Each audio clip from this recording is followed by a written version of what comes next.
ఏది మీ స్నేహితుల్ని ఏడిపించిన ఏదైనా సందర్భం చెప్పండి. స్నేహితులు కాదు, టీచర్లనే ఏడిపించాం. ఇంగ్లీష్ లెక్చరర్ ఉండేవాడు, హిందూ కాలేజ్ ఓనర్ కొడుకు. ఆయన ఏదో చెప్పబోతుంటే నేను కాలర్ పట్టుకున్నాను. నేను హీరో కావాలంటే అట్లాంటి పని చేయాలి. మరి ఈ హీరోకి హీరోయిన్స్ ఎవరు లేరా? ఆమెను చూడటానికి ఊరందరూ వెళ్ళి క్యూలో వెళ్ళి చూసేవాళ్ళు, అంత అందగత. తిరుపతిలో మ్యారేజ్. మా ఫ్రెండ్ వచ్చి, ఏంటి నువ్వు ఇక్కడ హైదరాబాద్లో ఉండవు, రేపు తిరుపతిలో మ్యారేజ్. నాకేం తెలుసండి, నాకు టెలిగ్రామ్ అందరా. ప్రగతి రిసార్ట్ స్టార్ట్ చేస్తా అనుకున్నప్పుడు మీకు ఎదురైన సవాళ్ళు ఏంటి? చంద్రబాబు నాయుడు గారు ఏదో ఫేవర్ అడిగారు, రేపు మీ గేటు క్లోజ్ అయిపోతుంది, ఇంకా తెరవరు అన్నారు. రేపెందుకు, ఇవాళ రా. ఇన్ని మొక్కలు ఉంటాయి కదా, పాములు అవి తిరుగుతాయి కదా, మీరు ఎప్పుడైనా చూసారా? మీకు భయమైందా? దీంట్లో నడుస్తున్నప్పుడే నేను కాలేస్తే దాని మీద పడుతుంది. నా దగ్గర రాగానే అట 3 అడుగులు 3.5 అడుగులు పైకి లేపి తన అంత దగ్గరగా ఉంది. నాకు ముద్దు పెట్టుకోవాలని.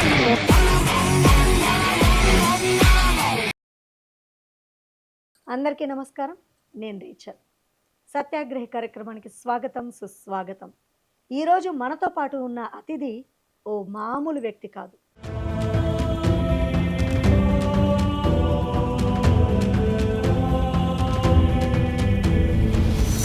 వ్యాపారం లాభాల కోసమే చేస్తూ ఉంటారు, కానీ సమాజం ఆరోగ్యంగా ఉండడానికి కృషి చేసిన ఓ మహోన్నత వ్యక్తి.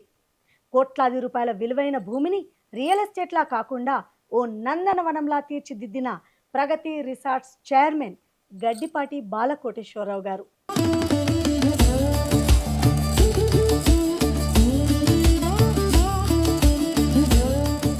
అదేనండి, జీవీకే రావు గారు ఇవాళ మనతో పాటు ఉన్నారు.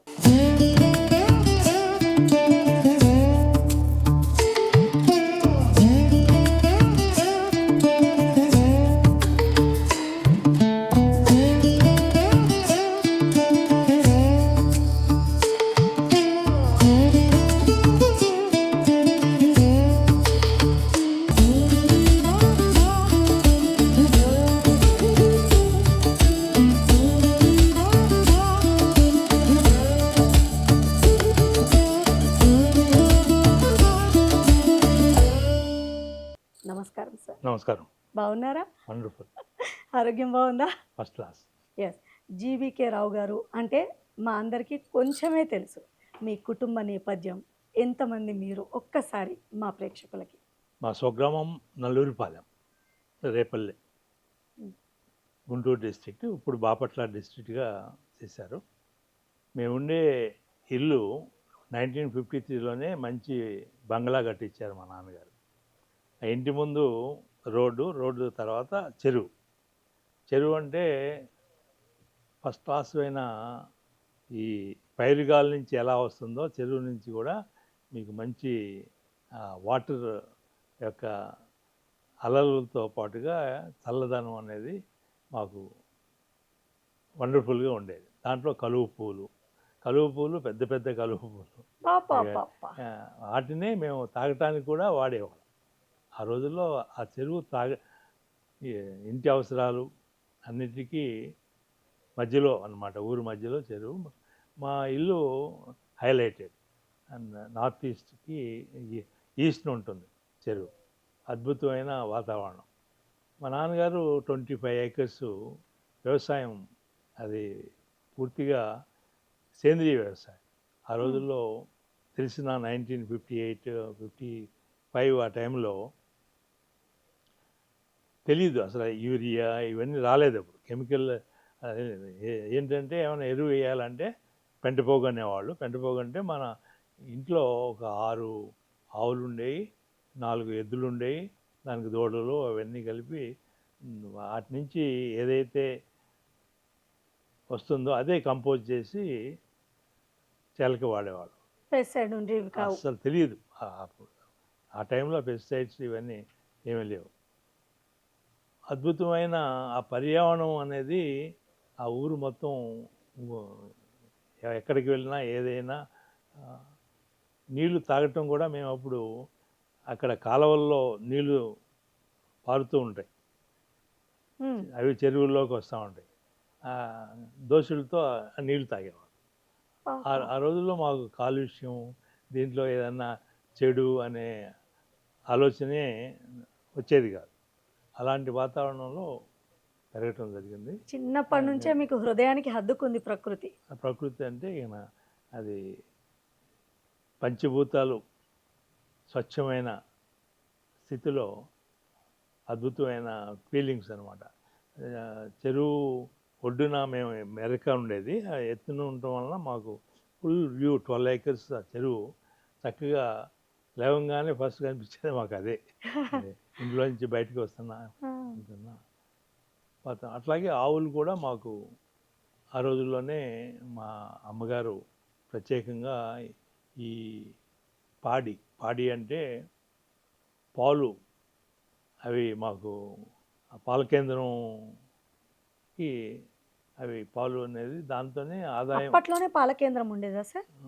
నేను వచ్చినప్పుడు అప్పుడు పాల కేంద్రం కాదు, అది బయటికి వెళ్ళిన తర్వాత పాల కేంద్రం వచ్చింది 1958.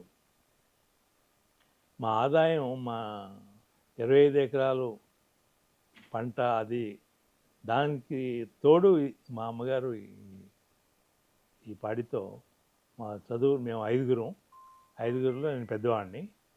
నా తర్వాత 2 అమ్మాయిలు, చెల్లెళ్ళు, తర్వాత 2 బ్రదర్స్. మేము 5గురం పంచభూతాల్లాగా మీరు మంచి వాతావరణంలో పెరగటం. తర్వాత నేను 5th స్టాండర్డ్ చదువుతున్నప్పుడు మా నాన్నగారు చేయబట్టుకుని, మనం ఎస్ఎస్ఎల్సి వరకు చదివితే చాలు, తర్వాత 10th మనకి క్లాస్ వరకు. అది ఎస్ఎస్ఎల్సి అంటే ఇప్పుడు తర్వాత మనం వ్యవసాయం చేసుకోవడానికి ఆ అక్షరాభ్యాసం సరిపోతుంది, పై చదువులు మనకు అవసరం లేదనేది మా నాన్నగారి యొక్క. లేకపోతే ఏం చేసేవారు సార్ నాన్నగారు? వ్యవసాయమే. వ్యవసాయమే, చదువుకోలేదు అస్సలు. ఆ రోజుల్లో 6th స్టాండర్డ్ చదువుకున్నారు. మా అమ్మగారు అలా కాదు, మా పెద్ద ఇంజనీర్లు కావాలి, పెద్ద బిజినెస్ చేయాలి. మా అమ్మగారి యొక్క వారు ఎప్పుడూ ఉన్నత పెద్ద ఆలోచన. నేను ఇంజనీరింగ్కి వెళ్ళటం అంటే మా నాన్నగారికి నచ్చల. ఎందుకంటే వ్యవసాయం వదిలేసేసి ఈ వ్యవసాయం ఇది ఎంత గొప్పది అనేది వాళ్ళు చెప్పేవాళ్ళు అనమాట. మన చెయ్యి ఎప్పుడు ఇలా ఉంటుంది, ఏది వ్యవసాయం చేసేటప్పుడు మనం ఇచ్చేది ప్రతిదీ అమృత ఆహారం అనేది మన చేతి నుంచి అందరూ. అదే నువ్వు ఉద్యోగం చేయాలంటే చెయ్యి ఇలా ఉంది, ఇలా నెల జీతం. అదే బిజినెస్ అంటే అందరిది దోసుకోవటం అనమాట. ఏమన్నా డెఫినేషన్స్ చెప్పారు. వారి యొక్క తత్వం ప్రకారం ఈ వ్యవసాయం మించింది రెండేది లేదు, పాడి పంట ఈ రెండే ముఖ్యం. దానికి తగ్గట్టుగా వారు ఎంతో శ్రమ చేసేవారు. కానీ మా అమ్మగారు పై చదువులు చదవాలి, ఈవెన్ ఆడపిల్లలకి చదువు అనేది వాళ్ళకి ఊళ్ళో ఎవరూ లేరు. ఫస్ట్ ఊరి నుంచి ఇంజనీర్ అయ్యానంటే నేనే, మా ఊరికి. అమ్మగారి ఇష్టం మేరకు చదువుకున్నారు. చెల్లెళ్ళు కూడా బీఎస్సీ గ్రాడ్యుయేషన్ అయిందంటే ఆ ఊళ్ళో ఫస్ట్ ఉమెన్ అనమాట. సో ఆ విధంగా ఆ విలేజ్ అట్మాస్ఫియర్ నుంచి వచ్చాం. ఎప్పుడైతే ఇంజనీరింగ్ చదివామో, ఇంజనీరింగ్ ఆర్ఈసి కురుక్షేత్ర, అక్కడి నుంచి ఫస్ట్ ఇయర్ కంప్లీట్ చేసి సెకండ్ ఇయర్ ఇక్కడ నాగార్జున ఇంజనీరింగ్ కాలేజ్ జేఎన్టీయూలో చేరాను. అప్పటి వరకు ఆటకాయితనంగానే నడిచింది అదంతా. చదువు జల్సా చేయటం, డబ్బులు ఎలా ఖర్చు పెట్టాలనేది ఎవరైనా ఉన్నారంటే బాలకోటేశ్వరరావే దానికి అని స్నేహితులు అనేవాళ్ళు. ఖర్చు అంటే అంత ఖర్చు పెడతాడు. ముందు నుంచి ఉన్నతమైన కుటుంబమే. ఉన్నతమైన కుటుంబం. అమ్మా నాన్నల పేర్లే. గడ్డిపాటి రాఘవయ్య గారు మా తండ్రి గారి పేరు, గడ్డిపాటి సరోజినమ్మ మా అమ్మగారు. అన్ఫార్చునేట్గా మా నాన్నగారు 93లోనే వారు కాలం. దాదాపు ఎన్ని ఇయర్స్ బతికారు సార్? 65 years. ఇప్పుడు మా అమ్మగారు ఉన్నారు. మా అమ్మగారు అయితే ఇప్పుడు 94 years, చక్కగా మంచి ఆరోగ్యంగా ఉన్నారు. వా గ్రేట్. అయితే మీ వాళ్ళ అమ్మగారు 100 ఇయర్స్ కంప్లీట్ చేసుకున్నప్పుడు రైట్. మళ్ళీ ఇంటర్వ్యూ. తప్పకుండా. వారు కూడా మంచి ఆహ్, కాయ కష్టం బాగా చేశారు. ఎడ్లు 4 జతలు ఎడ్లుండేవి. హ్మ్. అట్లాగే ఆవులుండేవి. అట్లా గేదెలుండేవి. ఇంత దాన్ని మా అమ్మగారు దాని నుంచి వచ్చే ఆదాయం అంతా కూడా మా నాన్నగారు పొలాల మీద వచ్చే ఆదాయం, మా అమ్మగారేమో ఇక్కడ పాడి. అది పంటేమో నాన్నగారు. గ్రేట్. 2 కాంబినేషన్ మంచిగా కుదిరి మా అందరి చదువులు ఎక్కడ ఆటంకం లేకుండా సో, జరిగాయి. అలా మెకానికల్ ఇంజినీరింగ్ అయ్యారు. అయ్యా. ఆ తర్వాత మొక్కల పైన మీకు ఇష్టం అనేది ఎలా ఏర్పడింది? అంటే చిన్నప్పటి నుంచే ఇష్టము. మెకానికల్ ఇంజినీరింగ్ అయ్యారు. ఆ. బిజినెస్ మ్యాన్‌గా రాణించాలని అనుకోలేదా? అదే మెకానికల్ ఇంజనీరింగ్ చేసినాక నేను ఎంఎం సూరి అండ్ అసోసియేట్స్ అని దాంట్లో డిజైన్ ఇంజనీర్గా చేరాను. ఆ! ఎందుకంటే డిజైన్ ఇంజనీర్గా చేరటానికి కారణం జనరల్గా 30 ఇయర్స్ ఉంటే కానీ డిజైన్ ఇంజనీర్గా తీసుకోరు. హ్మ్. కానీ నేను ఇంజనీరింగ్ పాస్ అయ్యంగానే నన్ను వాళ్ళు డిజైన్ ఇంజనీర్గా తీసుకున్నారు. అప్పుడు కారణం ఎంత ఏంటంటే ఏజ్ సార్? 21 ఇయర్స్. ఆ! అప్పుడు దానికి కారణం ఏంటంటే మా అంకుల్ ఒక ఆయన డాక్టర్ విఆర్కే రావు గారు హ్మ్. కెమికల్ ఇంజనీరింగ్ వర్క్స్ అని ఇండస్ట్రీ ఎక్విప్మెంట్ మ్యానుఫ్యాక్చరింగ్ అంతా ఉండేది. హ్మ్. ఆ టైంలో నా కాలేజీ కంటే ఎక్కువ ఇండస్ట్రీలో పార్టిసిపేట్ చేసేవాడిని. దాంట్లో పూర్తిగా ఇన్వాల్వ్ అయ్యేవాడిని. దాంట్లో స్టెయిన్లెస్ స్టీల్, టైటానియం, అనేక రకాల నికిల్ బేస్డ్, కోబాల్ట్ బేస్డ్ ఈ స్టీల్స్ అన్నీ కూడా ఆ టైంలో rare to know. But because of this industry I became expert in it.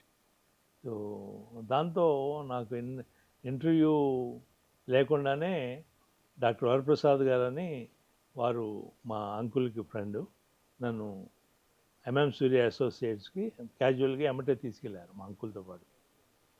అక్కడ వెళ్తే నన్ను చూసి ఏం చేస్తున్నావు అన్నారు. నిన్నే ఎగ్జామ్ అయిందని చెప్పాను. ఇంజనీరింగ్ ఫైనల్ ఎగ్జామ్ అయితే జాయిన్ అవుతారా అన్నారు. మా అంకుల్ అంకుల్ చూశాను, యాక్సెప్ట్ చేయమన్నారు. అంతే. Next day I join in M M Suri. There I became M M Suri అనే అతను is highest paid royalty those days in India number 1. అతను నన్ను చూసి ఈ టాలెంట్స్ ఇవన్నీ చూసి నన్ను పూనా తీసుకెళ్ళారు. అక్కడ పూనా ఇండస్ట్రీ తీసుకున్నారు అనమాట. ఆ ఇండస్ట్రీలో అప్పుడు మేయర్, బాంబే మేయరు, ఆయన ఒక పార్ట్నరు, శివాజీరావు పటేల్ ఫాదరు, ఓహ్! వారు ఒక డైరెక్టరు, ఈయన ఒక డైరెక్టరు. ఈ అక్కడ డిజైన్ ఇంజనీర్గా తీసుకోవటం, ఎక్విప్మెంట్ మ్యానుఫ్యాక్చరింగ్ అంతా దాంట్లో new type of equipment, new manufacturing అంతా నా చేతిలో ఉండేది. R&D అండ్ వర్క్షాప్ బోత్ నా చేతుల మీదుగా నడిచేది. 1980 expired MMC. Then I started my own industry in Pune. 1980. ఓహ్! ఆ పుణే.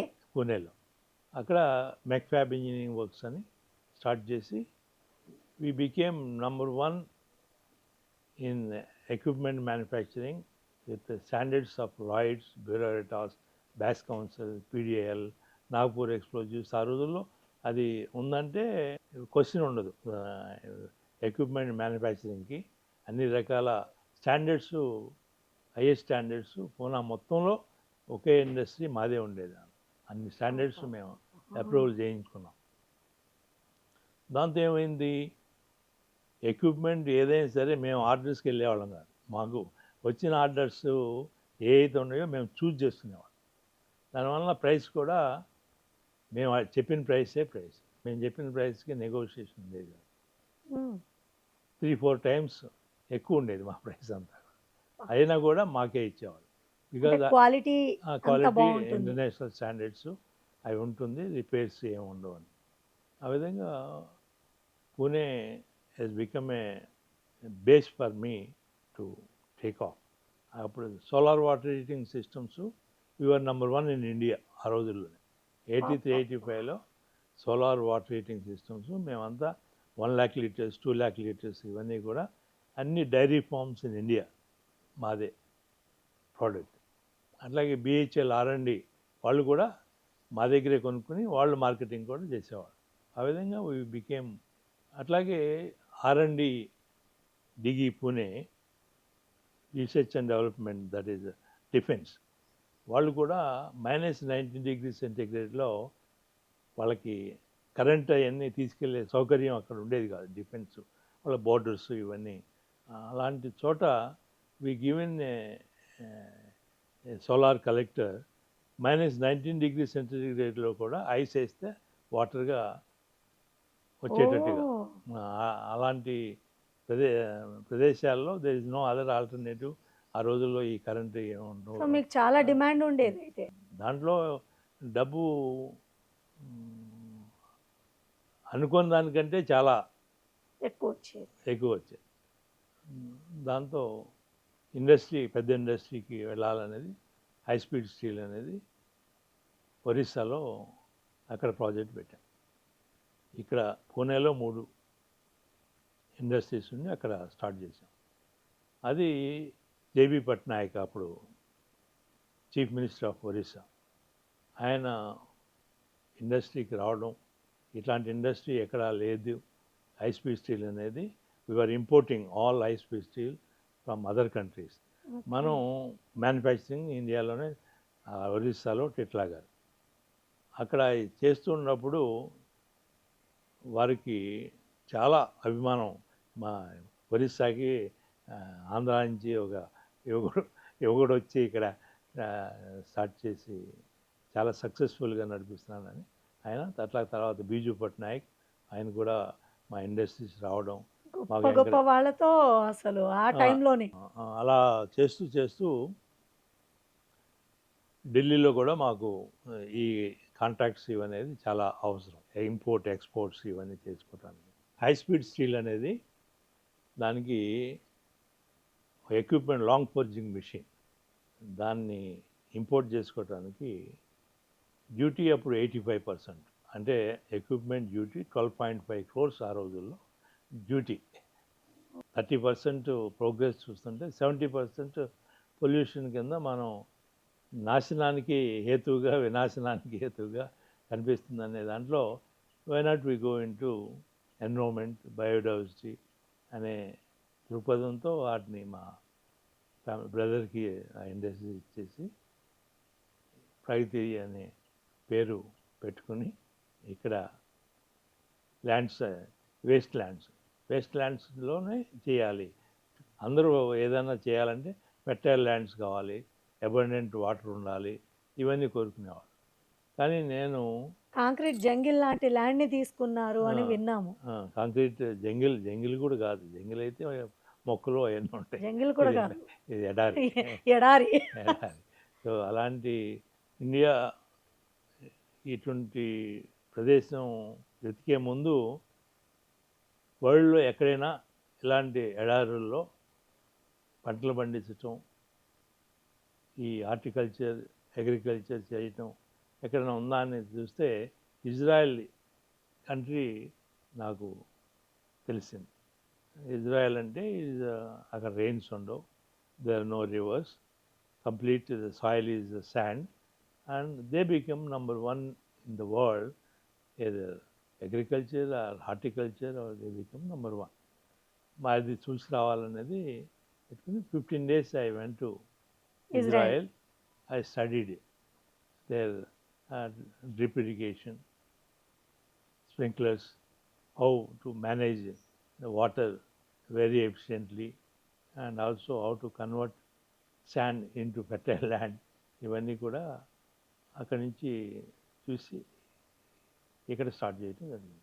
ఇప్పుడు ప్రగతి రిసార్ట్స్ పెట్టినప్పుడు ఇక్కడ ఏది లేని ఎడారి ప్రాంతం. ఏ మొక్కలు ఏమన్నా తుమ్మ లేకపోతే మోదిగా కొన్ని అవి వస్తూ ఉంటే అవి ఆ టైంలో మనకి ఈ వంట గ్యాస్ అది లేదు.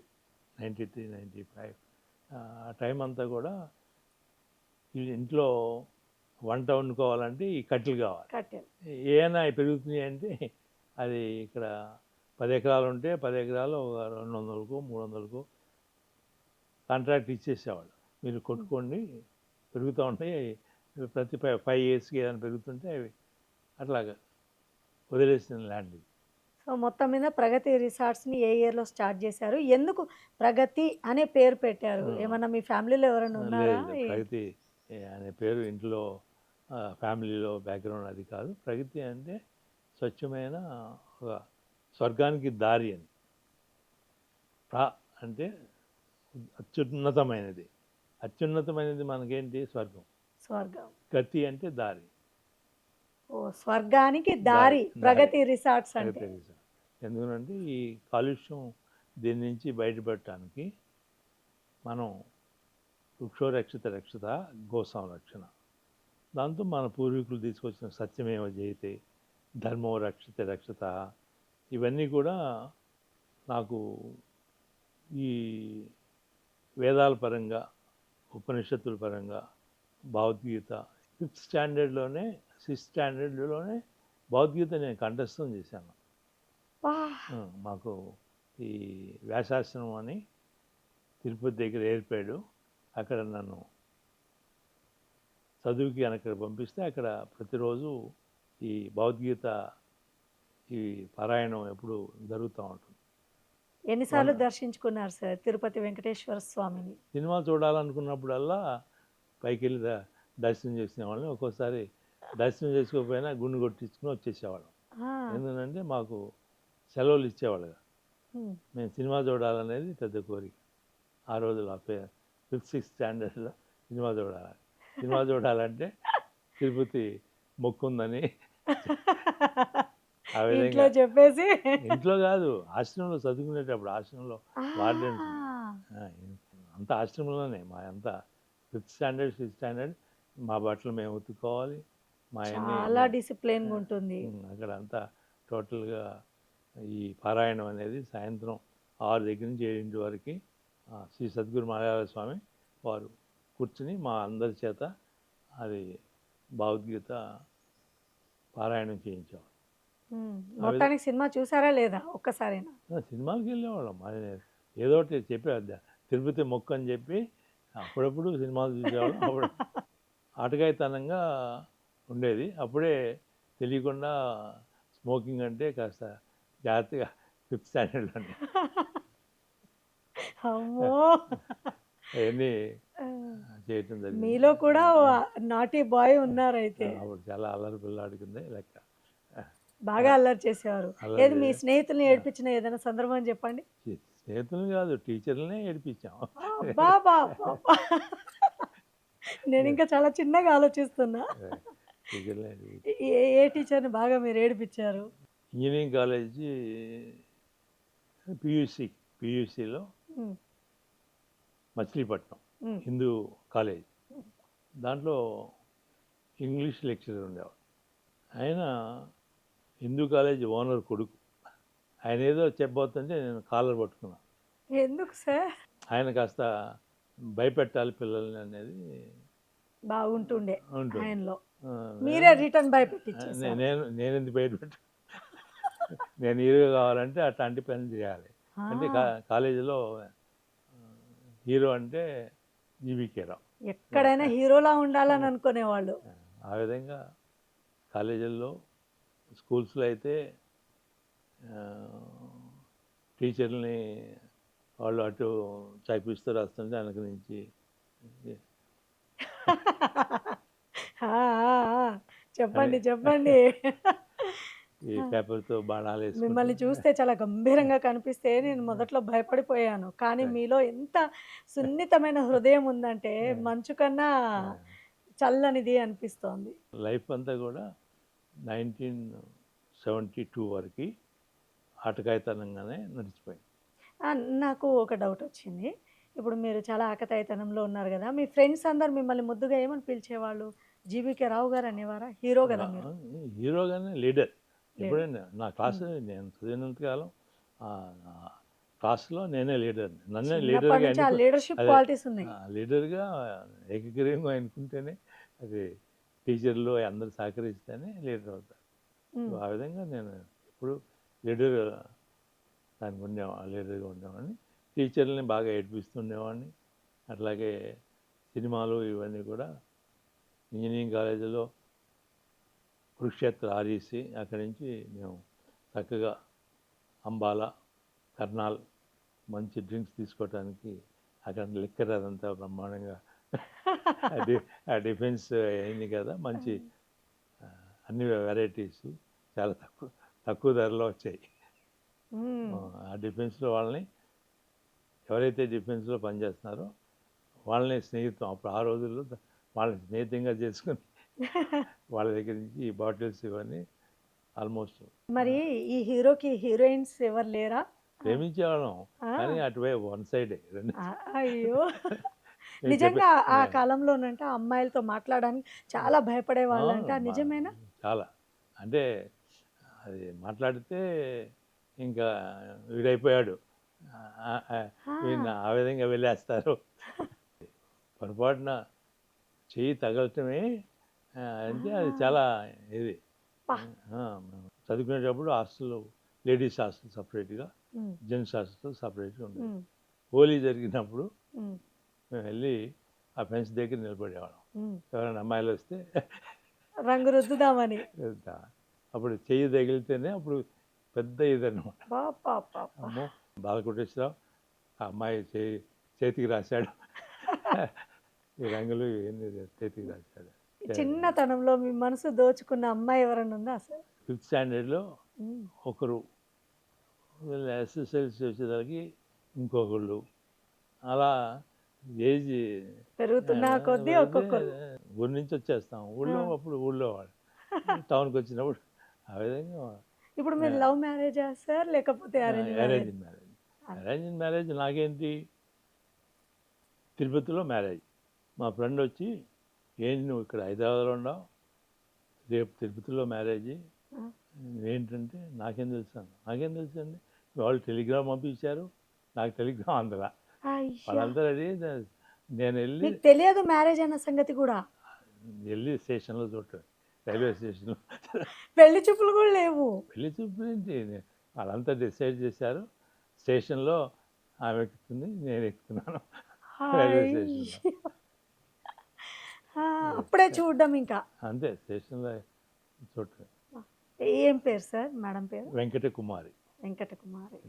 పలానా అని హైదరాబాద్లో వార్త వచ్చింది, ఇట్లా నీ పెళ్ళి నువ్వు రాలేదని ఓ మనిషిని పంపించారు. నా ఫ్రెండ్ మీ పెళ్ళికి మీరు రాలేదని మనిషిని పంపించడం. Oh my God. Friend Venkateswara Rao వచ్చి ఏంటి నువ్వు ఇక్కడ ఉన్నావు, అక్కడ మ్యారేజ్ రైల్వే స్టేషన్కి నువ్వు చేరుకోవాలి, అక్కడి నుంచి అందరూ రెడీ అవుతున్నారంటే ఏం మ్యారేజ్ ఏంటంటే నీది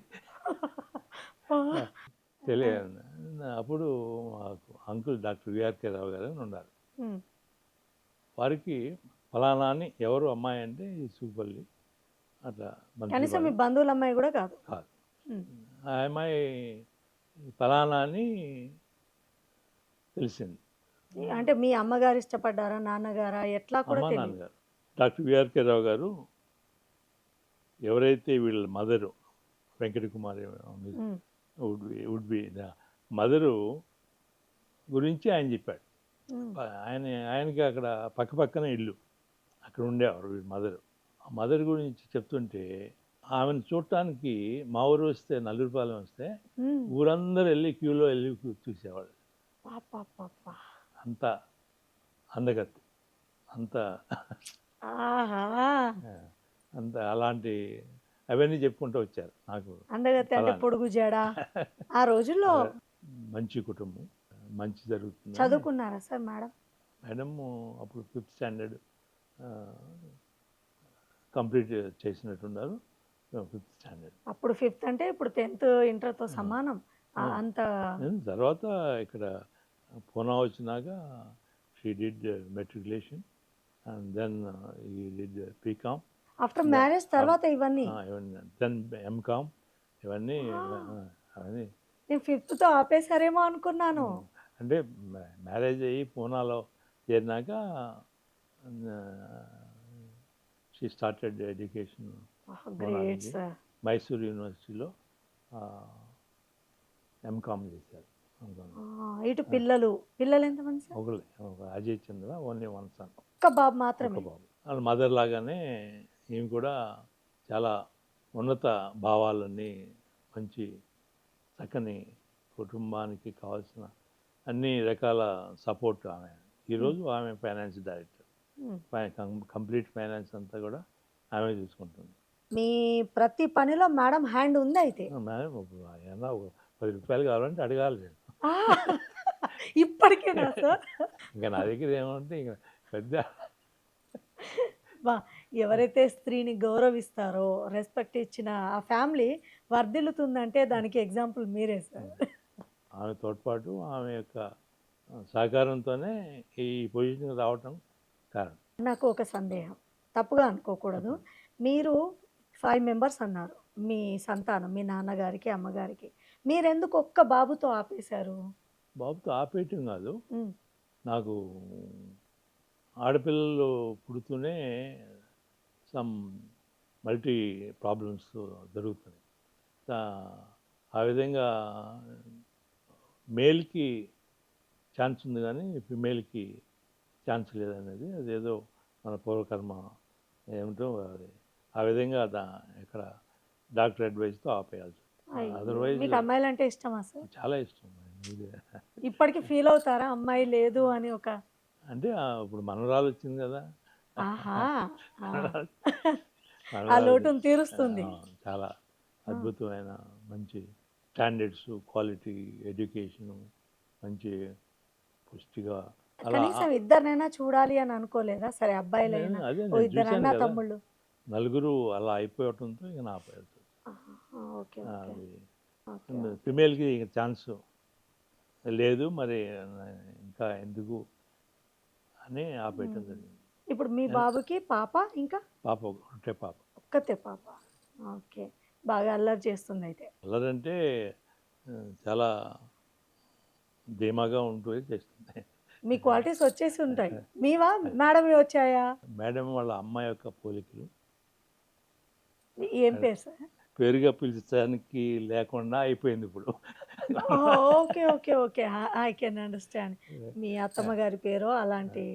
పేరుగా గుర్తుపెట్టుకునేంత పేరు అంటే ఆ ఓకే. విధంగా ఉమ్మడి కుటుంబం బెస్ట్ అంటారా? లేదంటే చిన్న కుటుంబం మంచిదంటారా? ఏది మీకు బాగా నచ్చుతుంది? విలువలు ఉన్న చోట ఉమ్మడి కుటుంబం. హ్మ్. అంటే వాల్యూస్, హ్మ్. ఎప్పుడైతే వాల్యూస్ సిస్టమ్ ఉంటుందో, భార్యాభర్తల మధ్య, అన్నదమ్ముల మధ్య, తల్లిదండ్రులంటే గౌరవం, పెద్దలంటే గౌరవం, అది ఉన్నప్పుడు ఉమ్మడి కుటుంబం చాలా మంచిది. హ్మ్. ఇప్పుడు పరిస్థితులు ఏంటంటే సహనం, ఓర్పు ఇవి తక్కువ అవటం వలన వేరే వాళ్ళని నేనే ఈ ఇంటికి యజమాని నేనే అనే భావన పెరిగింది, ఈగోయిజం పెరిగింది. ఒకళ్ళకి తోడుగా ఉండాలి, ఒకళ్ళకి we are responsible for everyone has got his own status అనేది అది గుర్తించట్లా.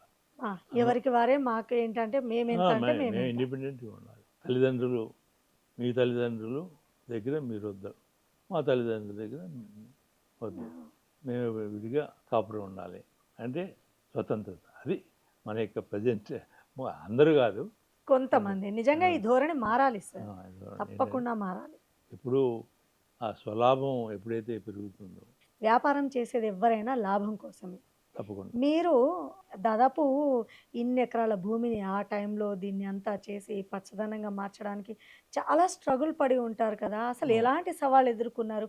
ఆ టైంలో మీరు ప్రగతి రిసార్ట్ స్టార్ట్ చేస్తా అనుకున్నప్పుడు మీకు ఎదురైన సవాళ్ళేంటి? ఎమ్మెల్యే ఏదో ఫేవర్ అడిగారు. ఫేవర్ అడిగితే కుదరదన్నా. హ్మ్. కుదరదంటే రేపు మీ గేట్ క్లోజ్ అయిపోతుంది, ఇంకా తెరవరు అన్నారు. ఓహ్!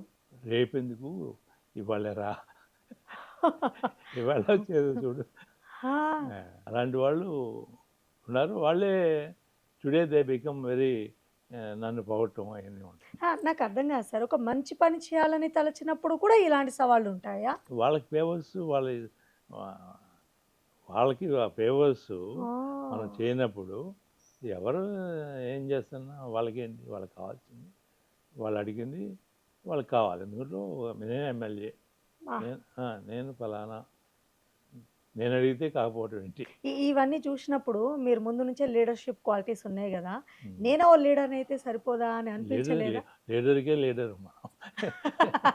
చీఫ్ మినిస్టర్ లాంటి వాళ్ళు అందరూ చంద్రబాబు నాయుడు గారు. హ్మ్. ఆయన నన్ను ఆ గురించి చాలా సార్లు మీటింగ్లో పొగుడుతాడు. ఆస్కింగ్ గవర్నమెంట్‌కి అడ్వైజర్‌గా రా అని పబ్లిక్‌గా కోరటం జరుగుతుంది. అట్లాగే ప్రతి చోట మనకి ఆ గౌరవం అనేది మనం చేసుకునే దాంట్లో ఆ గౌరవం అనేది ఉంది. హ్మ్. ఇటు అక్కడ ఒరిస్సా వెళ్తే జేబీ పట్నాయక్, బీజీ పట్నాయక్ వాళ్ళందరూ కూడా నాకు హైయెస్ట్ సో, పాలిటిక్స్‌ని బాగా గమనిస్తారు మీరు. పాలిటిక్స్‌లో ఢిల్లీలో మేము చక్రమే తిప్పాం. ఆ! ఢిల్లీ మా అంతా ఐఏఎస్ మొత్తం 14 సెక్రటరీస్ ఎవరైతే కంప్లీట్ మేజర్ హ్మ్. 14 సెక్రటరీ ఇండస్ట్రీ ఇట్లా ఎన్విరాన్మెంటు, అగ్రికల్చరు, అట్లా ఫారెస్ట్ వీళ్ళంతా ఈ సెక్రటరీస్ వీళ్ళందరూ కూడా మీటింగ్లో నన్ను కాల్ చేసి కొన్ని కొన్ని అడ్వైజెస్ అవన్నీ తీసుకునే ఉన్నాయి. కొన్ని నా అడిగినవి చేయకపోతే అట్లా ఈ కమిటీల్లో కూర్చుని వాళ్ళని కన్విన్స్ చేసి ఆ రోజుల్లో ఒక కస్టమ్ డ్యూటీ 12.5 crores ఒక ఎక్విప్మెంట్ నేను హ్మ్. ఇంపోర్ట్ చేసుకుంటే 89-90 ఆ ఎక్విప్మెంట్కి 12.5 crores custom duty. Equipment cost కాదు, ఓన్లీ కస్టమ్స్. ఆ డ్యూటీ దానికోసం నేను ఢిల్లీ వెళ్ళి దాన్ని 4.5 crores తగ్గించి 12.5 crores డీడీ ఇచ్చిన దాన్ని తిరిగి మా వాళ్ళు ఇక్కడ ఆఫీసులో ఇచ్చేశారు. ఇచ్చేస్తే నేను ఫోన్ చేసి తీసేసుకో, I'm going to get the concession అని చెప్పి ఢిల్లీలో మొత్తం అంతా ఈ ఇంపోర్ట్ ఎక్స్పోర్ట్స్ వీళ్ళంతా ఐఏఎస్ ఆఫీసర్స్ వీళ్ళందరితో మీటింగ్ పెట్టి I brought it to 4.5 crores ఆ రోజు. ఆ రోజుల్లో ఎవరు సార్ ప్రధాని? ఆ రోజుల్లో పివి నరసింహరావు గారు ఉన్నప్పుడు చంద్రశేఖర్ గవర్నమెంట్ ఈ రెండిట్లో నాకు ఎవరు వచ్చినా నాకు అక్కడ ఓఎస్డీస్ అని ఉంటారు. ఓఎస్డీస్ అంటే on special duty prime minister. Hmm. So వీళ్ళందరూ ఎప్పుడు నాతో కలిసి మేము use to get together. PV Narasimha Rao గారితో. పివి నరసింహరావు గారు నాకు నా బర్త్డేకి గ్రీటింగ్స్ ప్రైమ్ మినిస్టర్ ఉన్నప్పుడు గ్రీటింగ్స్ పంపించాం. అబ్బబ్బబ్బా! మాకు చంద్ర తెలియని విషయాలు చెప్పండి సార్ పివి నరసింహారావు గారితో. మీ అనుబంధం కానివ్వండి. హిమాయత్ నగర్లో ఉండేటప్పుడు మేము ఎక్కడైతే ఇంట్లో ఉంటున్నామో ఆ ఇంటి ఎదురుగానే పివి నరసింహరావు గారు ఇల్లు. హ్మ్. మేము అద్దెకున్న ఇల్లు అనమాట. హ్మ్. అది అద్దెకున్న ఇల్లు ఎవరిది? ఈ కలెక్టరు ఢిల్లీ ఈ హైదరాబాద్ కలెక్టర్గా చేసి వాసుదేవరావు గారు ఐఏఎస్ తిరుపతి దేవస్థానానికి ఈఓ చేసిన ఆయన. హ్మ్. ఆయన ఇంట్లో అద్దెకున్నాం. అద్దెకున్నప్పుడు దానికి ఎదురులే పివి నరసింహరావు గారు. ఆ పివి నరసింహరావు గారు 14 లాంగ్వేజెస్ ఇంత యెస్. దీని గురించి అడుగుదాం ఆ, అనుకున్నాను. ఆయనకి 14ఆ? 18ఆ సార్? 14 14 languages language. బయటికి ఎక్స్పోజ్ అయ్యేవారు కాదు. హ్మ్. ఎక్స్పోజ్ అయ్యేవారు కాదు. ఇంటి దగ్గర నేను అప్పుడు ఆ టైంలో ఇంట్లోనే అది చేస్తే వారి భార్య అప్పుడప్పుడు ఈ వాసుదేవరావు గారి ఇంటికి ఏ ఒకటి ఆ బియ్యమను వాటి కోసం వస్తుండేది. ఆ, ఎప్పుడు డబ్బు సంపాదన అనేది ఆయన ఎప్పుడు అది పెట్టుకోలే. ఆయన అచ్చగా ఈ ప్రజాసేవ లేకపోతే ఈ లాంగ్వేజెస్ ఈ ఆ, 10 మందికి ఆ, సేవ చేయాలి. ఇదే అదే ఆలోచన. ఆలోచన. కానీ ఇంట్లో ఏం జరుగుతుంది, ఇంట్లో ఏముంది, ఆ, ఇంట్లో ఆ! ఆ, అది అంత సాధారణమైన జీవితం జీవించేవాళ్ళా సార్ పివి అవును నరసింహారావు? అవును. చాలా అంటే నేను చూశాను. విన్నాం. మేమైతే వింటాము, చదువుతాము. మేము ఎదురుగానే ఉన్నాం. ఆ! ఎదురుగా ఇంటి ఎదురుగానే ఉన్నాం. తర్వాత వాళ్ళ పిల్లలు వాళ్ళు బాగా ఆ, వచ్చి ఇండస్ట్రీస్ అలా బాగా గోల్డ్ స్టార్ అని ఇండస్ట్రీ అదంతా వారు పెట్టడం అవన్నీ ఆయన ప్రైమ్ మినిస్టర్గా ఉండా కూడా ఆ ఇండస్ట్రీకి ఆయన ఏమాత్రం ఇన్ఫ్లుయెన్స్ కానీ లేకపోతే ఏ ఆ, వారికి సహాయం చేయాలనేది ఆయన ద్వారా ఏం జరగల. ఆ, సొంత కొడుకే. సొంత కొడుకు. బా, సినిమాల్లో వింటాను సార్, కానీ నిజ జీవితంలో ఆ, మీరు చెప్తుంటే మాకు ఇండస్ట్రీ ఉండేది. ఆ, మాకు మా ఇండస్ట్రీకి అన్ని లైసెన్సులు పటాపట్ అన్నీ వచ్చి ఇండస్ట్రీ జరిగిపోయేది. ఆయన దానికి లైసెన్స్ అన్న ఇంకోటన్నా తిరుగుతూ ఎన్ని ఉండా కూడా అది ఆయన ఎవరు ఎప్పుడు మా అబ్బాయి ఆ, వీరికి ఫేవర్ చేయాలి అనే ఆలోచన ఆయనకి లేదు. ఈయనకు కూడా ఆయన అడిగిన ప్రవేశం లేదు. దాదాపు ఇప్పుడు మీరు అన్నారు కదా 14 లాంగ్వేజెస్ మాట్లాడేవాళ్ళు అనర్గళంగా అని. సార్తో బాగా క్లోజ్ కదా, మీకు ఎన్ని భాషలు వచ్చు? మీరేమైనా నేర్చుకున్నారా? అంత క్లోజ్ ఏం కాదు. ఆ. ఊరికే మేము ఇండస్ట్రీస్ ఇవన్నీ చేస్తాం అనేది ఓకే. ఆ గౌరవం అదంతా అలా ఉండేది. ఈ లాంగ్వేజ్ నేను నేర్చుకున్నది మరాఠీ ఉన్నప్పుడు మరాఠీ నేర్చుకోలేదు. నేర్చుకోలేదు. అంతా ఓకే. ఇంగ్లీష్, అంటే లిస్ట్ చెప్తారేమో, కౌంట్ చేద్దాం. తెలుగు, హిందీ, హిందీ, ఇంగ్లీష్. ఇంగ్లీష్. ఇంతే. ఇంగ్లీష్ ఉండటం వలన వేరే లాంగ్వేజ్ నేర్చుకోవాలనేది అవసరం రాలా. కొంతమందికి నేర్చుకోవాలనే ఆతృత ఉంటుంది. ఎందుకంటే వాళ్ళ లాంగ్వేజ్లో మాట్లాడామనుకో వారి స్టేట్లో పెద్ద ఇది అనమాట. మీరు ఐక్యరాజ్య సమితి ఒక అంతర్జాతీయ వేదిక పైన ఒక తెలుగు వారై ఉండి ప్రసంగించినప్పుడు రైట్. అప్పుడు మీకు కలిగిన అనుభూతి ఏంటి? ఏముంది మన మెయిన్ ఎన్విరాన్మెంట్ మీద, బయోడైవర్సిటీ మీద వాటిని ఇంప్లిమెంట్ చేయడానికి వాళ్ళు చూపిన ఆసక్తి. గోయింగ్ ఆన్ ఈ కెమికల్ ఇండస్ట్రీసు, ఈ పొల్యూషను, దీని నుంచి బయటపడటానికి కావాల్సిన ఏదైతే సూచనలు అనేది మన వైపు నుంచి చెప్పడం జరిగింది. ఎలాంటి ప్రశంసలు అందుకున్నారు ఆ టైంలో? అవార్డ్స్కి ఎక్కడ ఉన్నా దేని ఉన్నా ఆ టైంలో అయితే సెల్ ఫోన్స్ లేవు కదా? లేవు కదా? లేవు. మోటరోలా ఇక అటువైపును కూడా ఎవరైతే ఉంటుందో వాళ్ళతోనే అది. వాళ్ళకి లేదనుకో ఇది ఇంకెవరికి వెళ్ళదు. అవును కదా. ఢిల్లీలో ఆల్మోస్ట్ ఆల్ సెక్రటరీస్, ఐఏఎస్ వీళ్ళంతా వీళ్ళతో టచ్ ఉండేది. అట్లాగే law minister and commerce minister Subramanya Swamy ఆయన ఉన్నప్పుడు I use to go direct appointments వాళ్ళని ఆయన ఒకసారి అట్లా డైరెక్ట్గా వెళ్తే ఆయన కాన్ఫరెన్స్లో ఒక 16 మంది మినిస్టర్లు ఐఏఎస్ కాన్ఫరెన్స్లో ఉన్నారు. నేను డైరెక్ట్గా వెళ్ళిపోయా. నేను కాన్ఫరెన్స్ జరుగుతుందని తెలియదు. లోనికి వెళ్ళిపోయాను. కానీ mister Rao has come, I have no time now. ఆయన కూర్చున్నప్పుడు కూడా అప్పుడు చంద్రశేఖర్ ప్రైమ్ మినిస్టర్గా ఉండేవారు. అప్పుడు ఒకసారి కాల్ వచ్చింది. కాల్ వస్తే చంద్రశేఖర్కి is law minister and also Subramanya Swamy commerce minister, ఆయనకి ప్రైమ్ మినిస్టర్ నుంచి కాల్ వచ్చింది. ఈయన ఆన్సర్ చెప్తున్నాడు, I'm sitting with mister Rao, I have no time now. దీన్ని బట్టి మీకు వారు ఎంత ప్రాముఖ్యత ఇచ్చేవారో అర్థమవుతోంది. నేను అందరికి ముందు చెప్పేవాడు, I'm just broker to mister Rao. అందరి ముందు I'm just broker, whatever he says I have to do. Delhi అందరితో మంచి ఎక్స్పోజర్. సో మీకు ఈ ప్రశంసలు ఇవన్నీ కొత్త ఏం కాదు. అలా ఆ లెక్కను చూసుకుంటే వరల్డ్ బుక్ ఆఫ్ రికార్డ్స్లో ఇంత అచీవ్మెంట్ మీరు, అది కూడా పెద్ద గొప్ప విషయం కాదు అనిపిస్తోంది ఇప్పుడు మీ మాటల్ని బట్టి చూస్తే. ఎక్కడ మనం కనెక్షన్ ఉందా దాంతో మనకి ఆ గౌరవం అనేది, అది రికగ్నిషన్ అది మొదటి నుంచి ఉంది. ఎలాంటి అవార్డులు సొంతం చేసుకున్నారు మీరు?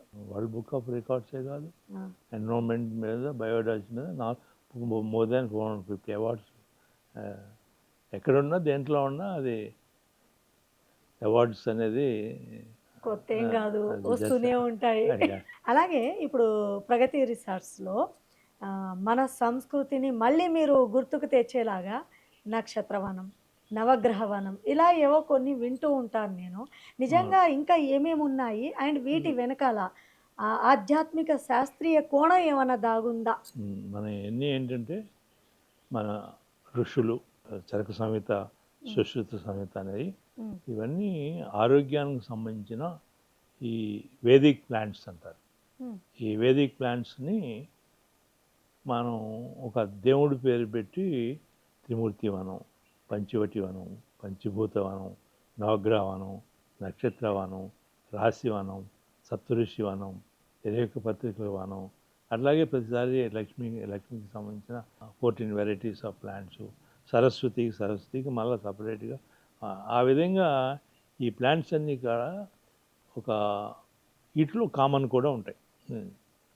ఇవన్నీ ఏంటంటే మన ఆయుర్వేదం ప్రకారం ప్రతి డిసీజ్కి ఒక్కొక్క మెడిసిన్ ప్లాంట్ అద్భుతంగా పనిచేస్తుంది అనే దాంట్లో చరకుడు found in the whole world 55 diseases ఓవరాల్గా ఉంటాయి.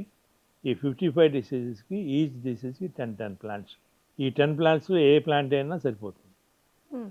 ఆల్టర్నేటివ్ ఈ 10 ప్లాంట్స్ అనేది ఒక్కొక్క డిసీజ్ 55 into 10 500. ఏది ఒక డిసీజ్కి ఒక ప్లాంట్ చెప్పండి సార్. క్యాన్సర్ ఉంది, ఓకే. సదాపాకం అక్కడ ఎదురుగా ఉండదు కదా, క్యాన్సర్కి సదాపాకు. మీ క్యాన్సర్కి సదాపాకు అంటే తదిమా అన్ని రోగాలకి అది. ఈ తులసి కూడా మీరు రోజు తీసుకోవటం వలన మీకు వాటి తులసి తీర్థం అని పెట్టారు మన వాళ్ళు. తులసి తీర్థం వలన మనకి ఈ థ్రోట్ ఇన్ఫెక్షన్ లేకుండా, డైజెస్టివ్ కెపాసిటీ లోన మనకి అన్ని రకాల ఈ ఏదైతే సప్తధాతువులు ఉన్నాయో ఈ సప్తధాతువుల్ని సరిగ్గా చూసుకోవటానికి ఈ హెర్బల్ మెడిసినల్ ఆరోమాటిక్ ప్లాంట్స్ మనం వీటితో సహజీవనం ఉండాలనేదని పూర్వీకులు మనకిచ్చింది. అంటే ఇప్పుడు మన సంస్కృతిని మీరు కాపాడడానికి చక్కని వనాల ద్వారా మీరు ప్లాంట్స్ అనేటి ఇంప్రూవ్ చేస్తున్నారు. ఎన్ని రకాల మొక్కలు ఉన్నాయి మీ దగ్గర? మా దగ్గర 1070 వెరైటీస్ 1070 వెరైటీస్ మన మొక్కలు ఉన్నాయి. శ్రీకృష్ణదేవరాయ యూనివర్సిటీ అని ఉమ్, ఆ యూనివర్సిటీ వాళ్ళు 2 years నుంచి ఇక్కడే వాళ్ళ స్టూడెంట్స్ని రీసెర్చ్ R&D ఈ మొక్కల మీద ఇక్కడే పెట్టారు, ఇక్కడే ఉన్నారు ఉమ్, వాళ్ళు. వీటి మీద ఎన్ని మొక్కలు, ఏ వెరైటీస్ ఏంటి. మనం ఏంటంటే కొన్ని మొక్కలు చూస్తే ఒకటే అనుకుంటాం, అవి పుష్పించినప్పుడు కానీ దాని ఈ వెరైటీస్ తెలియదు. మామూలుగా ఆకులుగా ఉన్నప్పుడు ఒకటిగానే అనుకుంటారు, పుష్పించినప్పుడు దాని తేడాలు తెలుస్తాయి అని. ఆ విధంగా ఇక్కడ రీసెర్చ్ అనేది జరుగుతుంది. మీరు మొక్కలతో మాట్లాడతారంట, స్నేహం చేస్తారంట. మరి ఇది అందుకే కదా నిజమేనా? మన ఏదైనా ఒక మొక్కని కాదు, ఏదైనా ఆ, మన భావన మనం ఏదైతే ఇస్తామో ఉమ్, అవి రెస్పాన్స్ అవుతాయి. ఉమ్, మన భావన అనేది ప్రతి త్రికరణ శుద్ధిగా మనస వాచ కర్మణ త్రికరణ శుద్ధిగా ఉన్నప్పుడు సాధ్యం అది. అది అవి చెప్తాయి, అవి మాట్లాడతాయి. అందరూ తెలుసుకోవాల్సిన పద్ధతులు అంటే మనం నీళ్లు పోయిపోతే అది ఎట్లా తెలియదు, మొక్క చెప్తుంది కదా, అవును. కనిపిస్తుంది కదా ఆకులు వాటికి వాడిపోయి ఎండిపోయి వాడిపోయి. రాలిపోయి. మరి బలంగా లేకపోతే అది చెప్తుంది కదా నాకు సరైన ఎరువు వేయట్లేదు. ఆ, ఇవన్నీ గుణాలు మనం చూస్తూ ఉంటాం. మనం దానికి తగ్గట్టుగా దానికి అది నీళ్లు పోయటం మొక్కను చూడగానే అర్థమైపోద్ది ఆ అర్థమవుతుంది. మొక్కకి ఏం కావాలి. ఏం కావాలనేది అది ఆ, నీళ్లు కావాలా, ఎరువు కావాలా, మంచి స్నేహితుడు కావాలా, నువ్వు బాగున్నావు అంటే దానికి ఆనందం.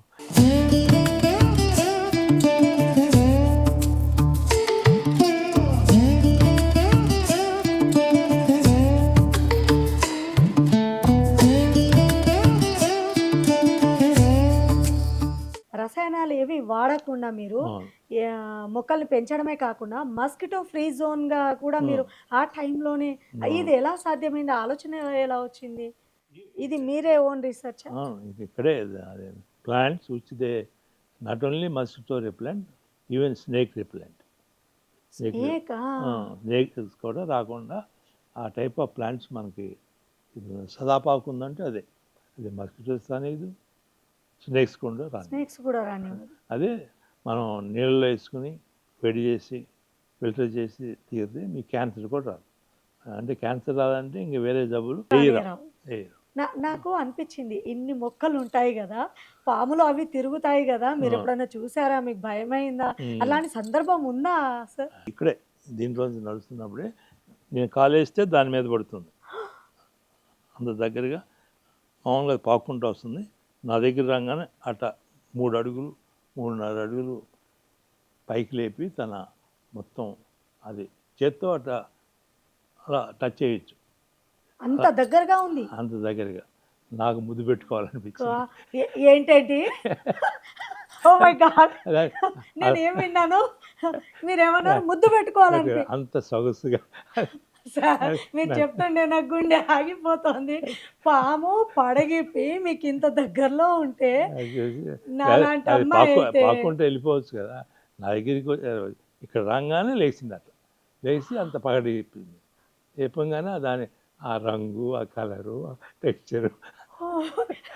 ఏంటి అసలు మీరు చెప్తున్న నాకు అది ఊహించుకుంటుంటే రియల్లీ గూస్ బంప్స్ వచ్చేస్తున్నాయి నాకు. మీరు ఎలా సార్? ఎంత ధైర్యం అసలు? ధైర్యం ముద్దు కాదు. పెట్టాలనిపించిందా? అంత ఇదేమన్నా ఆన్సరేనా? ఎక్స్‌పెక్ట్ చేస్తారా ఎవరైనా? పాము మన ఎదురుగా వస్తే గట్టిగా అరుస్తాం, భయపడతాం, పరిగెడతాం. బట్ ముద్దు పెట్టుకోవాలనిపించిన ఏకైక వ్యక్తి జీబీకే రావు గారే. అంత సొగసు, వయ్యారం అవన్నీ చూపించినప్పుడు ఏం చేస్తాం? మీకు స్వతహాగా చాలా రకాల ఇప్పుడు మీరు పామునే ఇష్టపడ్డారంటే, మీరు అన్ని రకాల జంతువుల్ని, మొక్కల్ని అన్నిటిని ప్రేమిస్తారు. మీకు బాగా నచ్చిన మొక్క గానివ్వండి, జంతువు ఏది? మనకి కల్పవృక్షం అనేది ఆ! చెట్లల్లో అది హ్మ్. కల్పవృక్షం. హ్మ్. దాని కల్పవృక్షం అంటే అది దాని లైఫ్ ఈరోజు ఈ ఫారెస్ట్‌లో 5600 ఇయర్స్ హ్మ్. ఇప్పటికీ లివింగ్ అది కల్పవృక్షం అంటారు.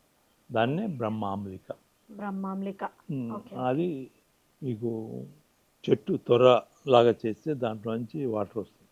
నీకు ఏంటి ఎంత అడవులు చెట్లోంచి వాటర్ రావడం? అవును. అది అది తాగితే అది హైయెస్ట్ ఇమ్యూనిటీ సిస్టమ్. అబ్బబ్బబ్బా! దానికి కాయలు వస్తాయి. ఆ కాయలు ఆహారమే ఔషధం అంటే ఆ! నేను ఏదో అనుకున్నాను. ఆ కాయలు మొక్కలు ఆ ఆ! కాయల్లో పల్ప్ ఉంటుంది. ఆ! ఆ పల్పు మనం ఈ చింతపండు లాగా ఆహ్, ఆ స్వీట్‌నెస్ కూడా కొంత ఉంటుంది. Hmm. Juice the highest immunity booster in the world. Sir మేమొకటి విన్నాము. అంటే నాకైతే తెలియదు. మీరు ఇంతగా మాట్లాడుతుంటే నాకు ఆ ప్రశ్న అడగాలనే కుతూహలం వచ్చింది. రామాయణంలో ఒకానొక సిట్యుయేషన్‌లో సంజీవని మొక్క ద్వారా మనుషులు నిజంగా బతుకుతారు. ఆ మొక్క అవసరమయింది అని విన్నాము. నిజంగా మన ఈ భూ ప్రపంచంలో అలాంటి మొక్కలు ఉన్నాయంటారా? దీన్ని మీరు నమ్ముతారా? మృత సంజీవని, సంధానకరణి, విశల్యకరణి, సువర్ణకరణి. ఇది 4 రాముడు, లక్ష్మణుడు అంతా మూర్ఛపడిపోయినప్పుడు హ్మ్. జాంబవంతుడు హనుమంతుడికి చెప్తాడు. ఈ సంజీవని 4 ఉంటాయి. మృత సంజీవని అంటే ఈయన మూర్ఛపడిపోయి ఆ రామస్థితిలో అది తీసుకురాగానే ఆ వాసనకి లెగుస్తారు. హ్మ్. సంధానకరణి ఎక్కడైతే ఎముకలన్నీ కూడా పిండి పిండి అయిపోయినాయో సంధానకరణి వస్తే ఈ ఎముకలన్నీ కూడా మళ్ళా మళ్ళీ మళ్ళీ ఎముకలన్నీ మంచిగా అయిపోతాయి. ఒరిజినల్గా వచ్చేస్తాయి. విశల్యకరణి మజిల్స్ అన్నీ కూడా డ్యామేజ్ అంతా చర్మం అంతా కూడా అంతా నల్లగా అట్లా ఉబ్బొచ్చి ఇవన్నీ వచ్చి మజిల్స్ అన్నీ టేర్ అయిపోయినప్పుడు విశల్యకరణి. ఓహ్! అట్లా సువర్ణకరణి ఇవన్నీ కూడా ఆ రోజుల్లో ఈ ఔషధులు హిమాలయాస్ దగ్గర ఉండేవని. హ్మ్. అవి ఐడెంటిఫికేషన్ అనేది ఆ రోజు వాళ్ళకి హనుమంతుడికే తెలియదు ఆ! ఏ ఔషధి ఏంటి అని. అందుకని ఆయన పర్వతం తీసుకొచ్చడం జరిగింది. అవునవును. ఆ, యెస్. ఆయన మరి ఇంకప్పుడు మనకేం తెలుస్తుంది. యెస్. ఇప్పుడు మీరు బాగా నేచర్ ప్రకృతితో చాలా మమేకమైపోయి ఉన్నారు. ఇలాంటి తరుణంలో ఈ మధ్య కాలంలో రకరకాల డైట్‌లొచ్చేసాయి. ఇప్పుడు ఖాదర్‌వలి గారిది అవును. మిల్లెట్ డైట్స్, అమృత ఆహారం. అమృత ఆహారం గురించి గూడా మేము విన్నాము. ఉమ్. అసలు ఈ అమృత ఆహారం అనేది ఎప్పుడు స్టార్ట్ జేయాలనుకున్నారు? ఎవ్రీ మంత్ ఉంటుంది అని కూడా విన్నాము. ఉమ్. సో, దీంట్లో ఎలాంటి మిక్స్ చేస్తారు? పోషక విలువలు ఏముంటాయి? మనకి రైస్ అనేది ఈ మధ్యలో వచ్చింది. ఆ! పూర్వకాలం అంతా కూడా మన వాళ్ళంతా కూడా మిల్లెట్స్ ద్వారానే మిల్లెట్స్ మిల్లెట్స్ అంటే నీకు అనేక రకాల ఈ మిల్లెట్స్ ఉంటాయి. కొర్రలు, జొన్నలు, రాగులు వీటిలో ఈ మిల్లెట్స్ అనేది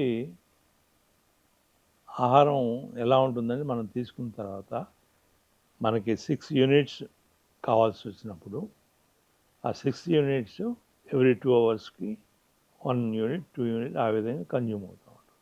ఉమ్, శక్తివంతంగా ఉంటారు కంటిన్యూ. అదే రైస్ అయితే 6 యూనిట్స్ వన్ టైం డంప్ అయిపోతుంది. దాంతో మీకు ఒబాసిటీ వస్తుంది, ఊబతనం వస్తుంది, అనేక రకాల ఈ షుగరు అప్పుడప్పుడు ఇది ఉంటుంది కానీ మళ్ళీ వెంటనే నీరసం అయిపోతుంది.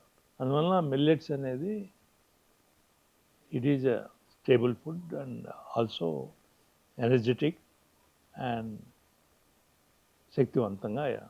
ఇప్పుడు మీరు తీసుకునే ఆహారం ఏమై ఉంటుంది సార్? ఎలాంటి ఆహారం తీసుకుంటారు? మేము అప్పుడప్పుడు మిల్లెట్స్ తీసుకుంటున్నాం.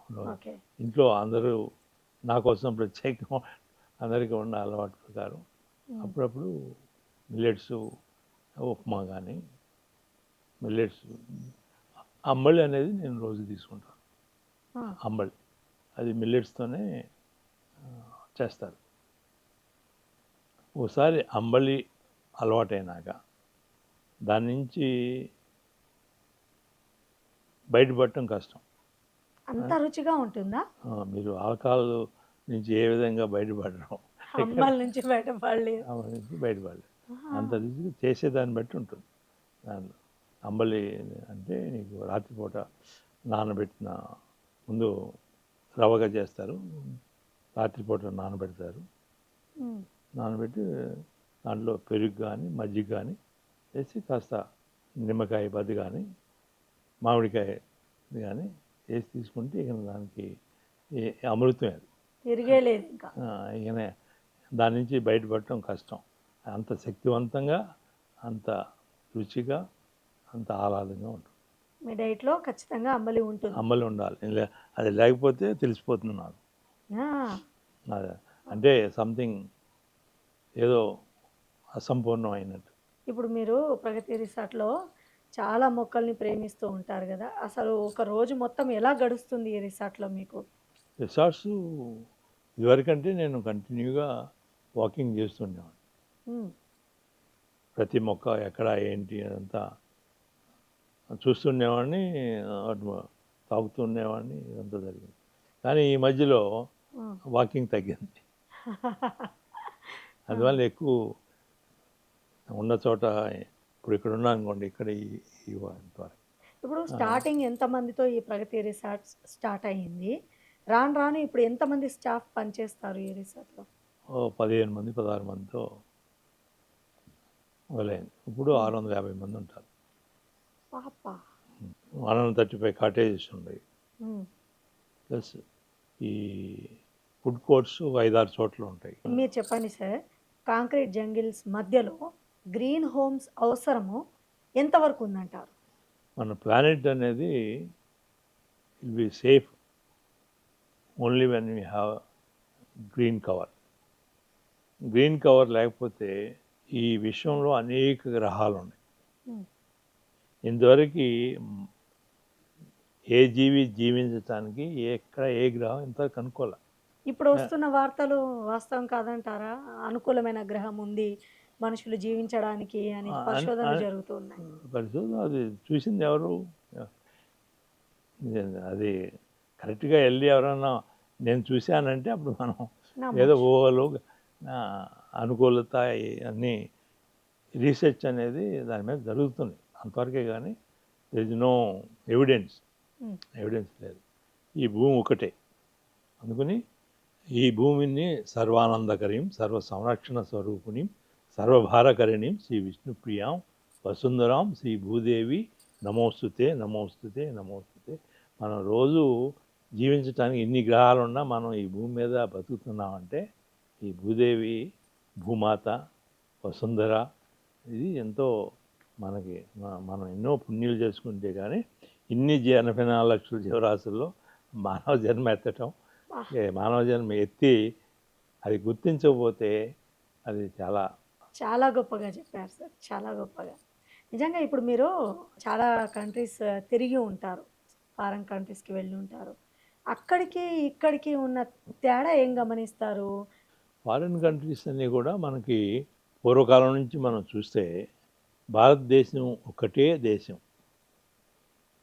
సనాతన ధర్మాలతో, వేద పాండిత్యంతో, తక్షశీల ఇవన్నీ మనం చూస్తే అనేక దేశాల నుంచి ఇక్కడ చదువుకోవటానికి వచ్చినట్టుగా రికార్డు మనకు ఉంది. ఉమ్, 200 సంవత్సరాల క్రితం అమెరికాలో వాళ్ళకి చెట్టు ఎక్కటం కూడా తెలియని, చెట్టు పైకెక్కాలంటే కూడా తెలియని స్థితి వాళ్ళకి 200 సంవత్సరాల క్రితం. ఆ, మనది వేల సంవత్సరాల క్రితమే మనం ఎన్నో మన పూర్వీకులు వీటన్నిటిని ఇవన్నీ వేదాలు, ఉపనిషత్తులు, భగవద్గీత ఇవన్నీ వచ్చినాయి.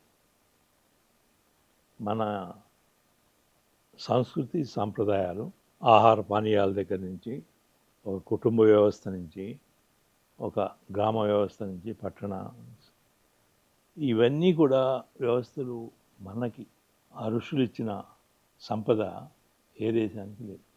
అలాంటి సంపదలో మనం 1% వాడుకున్నా కూడా విశ్వంలో మరలా మనం నంబర్ 1గా అవ్వచ్చు. అంత సంపద ఉండి మనం దాన్ని ఉపయోగించుకోవట్లేదు. మనం ఎప్పుడు ఫారిన్ చాలా మంది పిల్లలు ఎప్పుడు చదువు ఎప్పుడు కోసమని ఎప్పుడు ఫారెన్. ఒకప్పుడు ఎలా ఉండేదంటే ఆ, వీసా అనేది దొరికితే అమెరికాకి ఉమ్, ఇండియాలో ఒక్కడు ఉండడు అన్న స్థితి అన్నమాట. ఆ, అంటే మోజు చాలా ఉండేది. అంత అలాంటి వాతావరణంలోకి మనం వచ్చామంటే మన సంస్కృతిని మనం మర్చిపోయాం.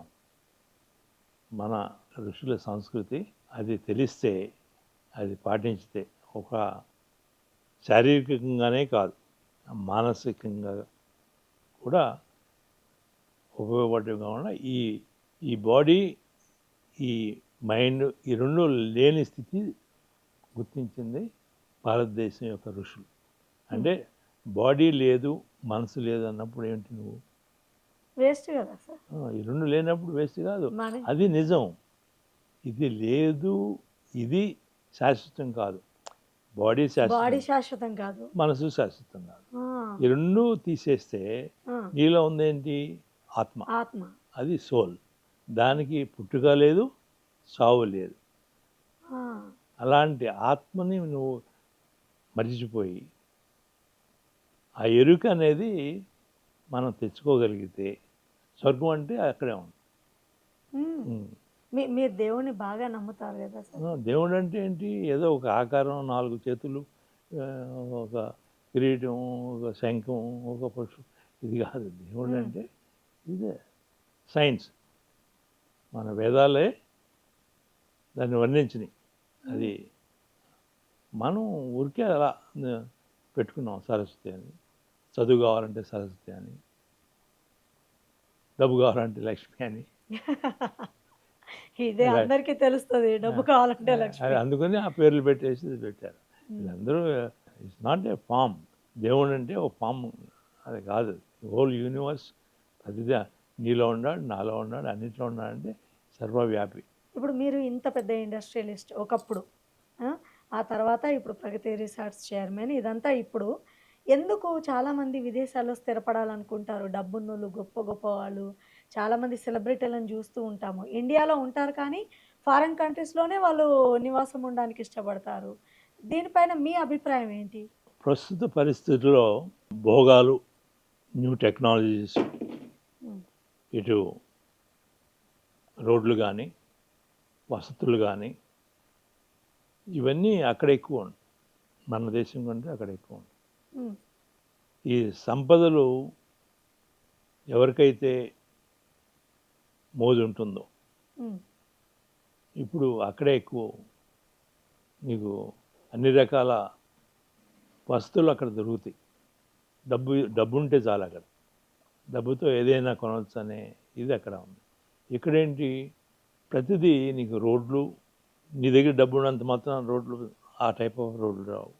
ఆ టైప్ ఆఫ్ పార్కులు విశాలంగా అది మనకి ఇక్కడ సదుపాయంలో దొరకవు. ఏదైనా కూడా ఇక్కడ మనం పూర్తిగా మన యొక్క సంపదను మనం పోగొట్టుకుంటూ వచ్చాం. ప్రకృతిని కాపాడుకోలేకపోయాం. వాళ్ళు ఈ మధ్యలోనే వాళ్ళు మన దగ్గర నేర్చుకుని వాళ్ళు బెటర్ బిల్డింగ్స్ కట్టుకోవటంలో కానీ, రోడ్లు వేసుకోవటంలో కానీ, పార్కులు మన మెయింటైన్ దగ్గర ఈ లోపం ఉందంటారా సార్? లోపం ఉన్నబట్టే కదా మన వాళ్ళంతా అక్కడికి పారిపోతుంది. ఎందుకంటే మీకు నచ్చదా ఫారిన్ కంట్రీస్ అంటే మీకు నచ్చదా? అంత విశాలంగా ఉన్నప్పుడు మీకు అసలే పర్యావరణం అంటే చాలా ఇష్టం గదా! ఎందుకు మీరు ఫారెన్‌లో సెటిల్ అవ్వాలనుకోలేదు? వాళ్ళని మా ఆవిడ చాలా గొడవ చేసేది. హ్మ్. వెళ్ళిపోదాం అక్కడ వెళ్ళిపోదామని. హ్మ్. నేను కాస్త ఇబ్బంది పడ్డాను. అందరూ వెళ్ళిపోతున్నారు. మనమేంటి ఇక్కడేంటి? ఆ! అది ఒక 4, 5 సంవత్సరాలు ఇప్పుడు అడిగితే హ్మ్. మీరు చేసిందే రైట్. ఆడికెళ్తే ఆ! మనం ఎట్లా ఉండేవాళ్ళమో నాకు అర్థమవుతుంది. ఆ! ఉన్నారు కదా! అంత కజిన్సు ఆ! అంత వెళ్ళి అక్కడ సెటిల్ అయిన వాళ్ళు ఉన్నారు కదా! హ్మ్. వాళ్ళని చూస్తే మనమెక్కడ వాళ్ళెక్కడ. ఆ! ఇప్పుడు వాళ్ళు పళ్ళాలు వాళ్ళు కడుక్కోవాలి. అక్కడ. వాళ్ళ ఇల్లు వాళ్ళు తుడుచుకోవాలి. ఉద్యోగం లేకపోతే ఇంక లేదు. వాళ్ళు బ్రతికే లేదు. సంపాదన లేకపోతే ఇద్దరు ఉద్యోగం చేయాలి. హ్మ్. ఇంటికొస్తే పని మనిషి అంటూ ఒకటి పెట్టుకోవటానికి వాళ్ళు సగం జీతం పోతుంది. తెలిసిన వాళ్ళకి అర్థమవుతుంది. యెస్. వెళ్ళిన వాళ్ళకి అర్థమవుతుంది. ఇక్కడేంటి నువ్వు డబ్బులుంటే 10 మంది పని మనుషులు ఉంటారు. నీకు ఏది కావాలంటే అది ఇక్కడ దొరుకుతుంది. అమెరికాలో హ్మ్. దొరకంది ఇక్కడ ఏం లేదు. ఆ! అని ఏదో అన్ని అంటారు గదా సార్! దూరపు కొండలు నునుపు అన్నట్టు అంతే. మన అంతే. వాళ్ళకి పాశ్చాత్య పోకడలంటే కొంచెం ఒక రకమైన మోజు. అది తెలియక. తెలియక. వాళ్ళు వచ్చినప్పుడు అమెరికా నుంచి వచ్చినప్పుడు వాళ్ళు కాస్త షో చేస్తారు. అది. అందరూ గా కాదనుకోండి. ఎవరో కొంతమంది. అదే ఆ! కొంతమంది చాలా ఆ షో చేసే వాళ్ళలో చూసి వీళ్ళేదో స్వర్గంలో ఉంటారు. మనమేంటి ఇక్కడ ఉన్నాము అనే ఇరుగ్గు రోడ్లలో. హ్మ్. ఆడికెళ్తే తెలుస్తుంది. హ్మ్. మనం చాలా పట్టణాలు బాగా విస్తరిస్తూ ఉన్నాయి అని సంతోషపడాలా? లేదంటే అసలు చూడండి హై రైజ్ బిల్డింగ్స్ వచ్చేసాయి ఎక్కడికక్కడ. పొల్యూషన్ పెరుగుతున్నటువంటి ఈ తరుణంలో మన మానవాళి ఎప్పటికైనా ప్రశ్నార్థకమే. మీరు దీన్ని ముందే పసిగట్టారు. మొక్కలకే రసాయనాలు వాడకూడదని ఆలోచించే మీరు, మరి పర్యావరణ కాలుష్యం అవుతున్నటువంటి ఈ తరుణంలో ఏం చేస్తే బెటర్ అంటారు? ప్రతి మానవుడిలో హ్మ్. ఆలోచన హ్మ్. మార్పు రావాలి. ఆలోచన ఏంటి? పట్టణంలో వెళ్ళి ప్రతివాడు అనుకునేది ఏంటంటే ఆ రోడ్డు మీదకి వెళ్ళి అక్కడ నుంచున్నా, అక్కడ కూర్చున్నా, ఆ పబ్‌లోకి వెళ్ళినా ఆ ఆనందం అదే ఆనందం అనుకుంటారు. వాళ్ళకి ఈ ప్రకృతి యొక్క అనుభవం, ఆ టేస్ట్ అది లేదు. అది ఎవరైతే అనుభూతి పొందుతారో వాళ్ళకే తెలుస్తుంది. వాళ్ళకేంటి రోడ్డు మీద నిలబడి అటు ఇటు పోయే వాళ్ళని చూస్తూ ఉంటే ఇంట్లో కంటే అక్కడ రోడ్డు మీద నిలబడి చూస్తుంటే అదే అదే స్వర్గం. బయట ఫుడ్ తింటూ, జంక్ ఇప్పుడు ఫుడ్‌లు తింటూ. ఇప్పుడు మనం పంది ఉంది. దానికి మంచిగా స్నానం చేయించి, అత్తర్లు కొట్టి, ఇంటి దగ్గర పెడితే ఏం చేస్తుంది? అది మళ్ళీ వెళ్ళి మరి వెళ్ళి డ్రైనేజ్ వెతుక్కొని అక్కడ దానికి అక్కడ ఉన్నంత ఆనందం ఇక్కడ ఉండదు. ఉండదు. ఎప్పుడు ఆ 100% సార్. ఎప్పుడు మురికొంప అది. మనుషులు కూడా అంతే ఆలోచన. తెలిసి కూడా మనం ఈ పర్యావరణ ఇలాంటి ప్రగతిలో నివసించాలి అనే ఆలోచన లోన ఉంటుంది. కానీ ప్రతి క్షణం ఆ మురుగుంటే జ్ఞాపకం వస్తుంది. అంటే చెడు త్వరగా ఎక్కేస్తుంది కొందరికి. ఆ! అది అది మంచి కంటే కూడా చెడు త్వరగా అది లాగుతా ఉంటుంది. ఆ వాసనలో అది దాన్ని మన వాసన ప్రభావం అంటారు. ఎవరు ఎలా యద్భావే తద్భవతి. మనసు ఒక్క మాటలో చెప్పేశారు ఆన్సర్. వారి యొక్క భావనను బట్టి వాళ్ళ యొక్క స్థితిగతులు ఉంటాయి. హ్మ్. సో, మనం చిన్నప్పటి నుంచి పెరిగిన వాతావరణం, తల్లిదండ్రులు కావచ్చు, టీచర్లు కావచ్చు, స్నేహితులు కావచ్చు, ఇరుగు పొరుగు వాళ్ళు కావచ్చు, వీళ్ళందరి యొక్క ప్రభావం పడుతుంది. సో, ఇప్పుడు మీరు చిన్నప్పటి నుంచి ఇప్పటి వరకు మీ జర్నీ చూసుకున్నట్లయితే, మీరన్నీ సాధించారని సంతృప్తి చెందుతారా? ఇంకేదైనా నేను అచీవ్ చేయలేకపోయాను అనేదేమన్నా మీ మనసులో ఉందా? అచీవ్ చేయలేకపోవటం అనేది కాదు కానీ, హ్మ్. దీని వైపు ఎలా ప్రజల్ని ఆకర్షింపజేసేది చేయాలనేది తపన ఉంటుంది. ఇంకేం చేస్తే, హ్మ్. ఇంకా ఏం చేస్తే జనానికి ఇష్టం కలిగించే పర్యావరణం ఈ వాతావరణాన్ని మనం చేసింది 3000 ఎకరం, ఉమ్. లక్షల ఎకరాల్లో చేస్తే దాని యొక్క ఫలితాలు అందుతాయి అంతమంది భావి అనుభవిస్తారు. తరాలకి. అవును. ఎంత చేస్తే అంత మంచిది. వచ్చిన వాళ్ళు ప్రతి ఒక్కరూ దీన్ని చూసి ఆ ప్రభావితంతో ప్రతి వాళ్ళు 3 మొక్కలు ఇంట్లో కానీ, లేకపోతే వాళ్ళ పార్కుల్లో కానీ, దగ్గరలో రోడ్లకు కానీ అది పెట్టడం, దాన్ని సంరక్షించటం అలా చేస్తే బాగుంటుందనేది మా ఆశ. మొక్కలు పెట్టడం వరకే కాదు, వాటిని సంరక్షించే బాధ్యత కూడా బాధ్యత తీసుకున్నప్పుడే దాని యొక్క రిజల్ట్ అనేది చూస్తాం. అలాగే మీరు చాలా సేవా కార్యక్రమాలు చేస్తూ ఉంటారు. అమృతారం అనేది మనకి అది ఆరోగ్యంగా ఉండడానికి కావాల్సిన ఏవైతే ఉన్నాయో వాటి మీద ఎక్కువ ఉంటుంది. సేవా కార్యక్రమం అంటే అన్నదానం ఇటువంటివన్నీ కూడా మా మిస్సెస్ కంటిన్యూగా అది అక్కడ క్యాన్సర్ హాస్పిటల్ ఎదురుగాను, ఎక్కడైతే వాళ్ళకి ఉండడానికి కూడా ప్రదేశం లేకుండా, అట్లాగే వికలాంగులు ఎక్కడైతే ఉన్నారో వికలాంగులకు అక్కడ భోజనాలు కానీ, వాళ్ళకి కావాల్సిన ఏమైనా ఆశ్రమానికి కావాల్సిన ఇట్లాంటివన్నీ కూడా మిస్సెస్ ప్రత్యేకంగా అవి శ్రద్ధ తీసుకుని బర్త్డే, నా బర్త్డే కానీ, అజయ్ బర్త్డే కానీ, తన బర్త్డే కానీ, మా కోడలు బర్త్డే కానీ, ఇటువంటి పండుగలే కాకుండా ఇట్లాంటి సందర్భాల్లో ఏదో ఒకటి కార్యక్రమం ఆమె చేస్తుంది. అంటే మేము విన్నది ఏంటంటే, ఇవి కాకుండా గుంటూరులో మీ ఇల్లు ఏదైతే ఉందో అది చాలా బీదవారు డబ్బులు తీసుకోకుండా వారి శుభకార్యం చేసుకోవడానికి మీరు మంచిగా బిల్డింగ్ కట్టి ఆ, వస్తువులు మ్యారేజెస్ చేసుకోవటానికి కాన్ఫరెన్స్ హాల్స్ ఎట్లాగో అట్లా మంచి మ్యారేజెస్కి కావాల్సిన వస్తువులన్నీ కల్పించి చుట్టుపక్కల విలేజెస్ ఎవరైనా ఉమ్, వచ్చి అక్కడ ఫ్రీగా మ్యారేజ్ చేసుకోవచ్చు, రెంట్ ఉండదు. అక్కడ సౌకర్యాలన్నీ కూడా అన్నీ అక్కడ మనుషులు ఎవరైతే మేము పెట్టామో వాళ్ళు చూసుకుంటారు అనమాట. అయితే ఇది నిజమేనన్నమాట. ఇది కంటిన్యూగా అది జరుగుతూ ఉంది. మ్యారేజెస్ అనేది అక్కడ విలేజ్లో కాన్ఫరెన్స్ హాల్స్ ఇట్లాంటివి ఎవరు ఉండవు. పక్క పట్టణానికి వెళ్ళాలి. అది రేపల్లి అటువంటివన్నీ. ఇప్పుడు రేపల్లి కంటే మా ఊరికి వచ్చేవాళ్ళు ఎక్కువ, టౌన్ కంటే మా ఊరికి. ఇక్కడ వస్తువులన్నీ బాగుంటాయి, మంచి ఇక్కడ ఫ్రీగా ఉంటుంది, ఫ్రీగా చేసుకోవచ్చు, డబ్బులు ఖర్చు ఉండదు అన్నీ. అందులో ఎదురుగా మంచి ఒక 12 ఎకరాల పెద్ద చెరువు ఉంటుంది, దాంట్లో కలువ పూలు అవన్నీ చూస్తుంటే వాతావరణం అది మనసుకు హద్దుకుంటుంది. అలాగే ఇప్పుడు మీరు మిల్లెట్స్ తింటాను అన్నట్టుగా చెప్పుకున్నారు ఇంతకుముందు. కాదరవల్లి గారితో మీకు పరిచయము, ఒక ఫ్రెండ్షిప్ ఉందని కూడా విన్నాము. సో ఆ డైట్ని మీరు ఫాలో అవుతారా సార్? అంబలి. అవును. అంబలి అంటే రాత్రిపూట మిల్లెట్స్ పౌడరు అంటే నూకలాగా చేసుకుని వాటిని ఈ పెరుగు మజ్జిగ దాంట్లో నానబెట్టి అది తీసుకోవటం అనేది ఎన్నిసార్లు అయితే తీసుకున్నా అది అమృతంలా ఉంటుంది. దాంట్లో ఇదన్నమాట మీ ఆరోగ్య రహస్యం. నిమ్మకాయ, దాంట్లో నిమ్మకాయ బద్దు, మామిడికాయ పికిల్ అనేది దాంతో కాంబినేషన్ అన్నమాట. ఇప్పుడు డయాబెటిక్, షుగర్ పేషెంట్స్ వీళ్ళు కూడా ఎవరైనా తీసుకోవచ్చు. వాళ్ళకి అదంతా పోవటానికి ఈ వ్యాధులు, షుగర్ వ్యాధులు కానీ, ఒబేసిటీ కానీ, ఇంకా వేరే నీరసం అనేవి కానీ ఇవన్నీ లేకుండా ఉండటానికి అది అంబలి, ఈ మిల్లెట్స్. ఆ మిల్లెట్స్తో పాటుగా మనకి ఇక్కడ ఉన్న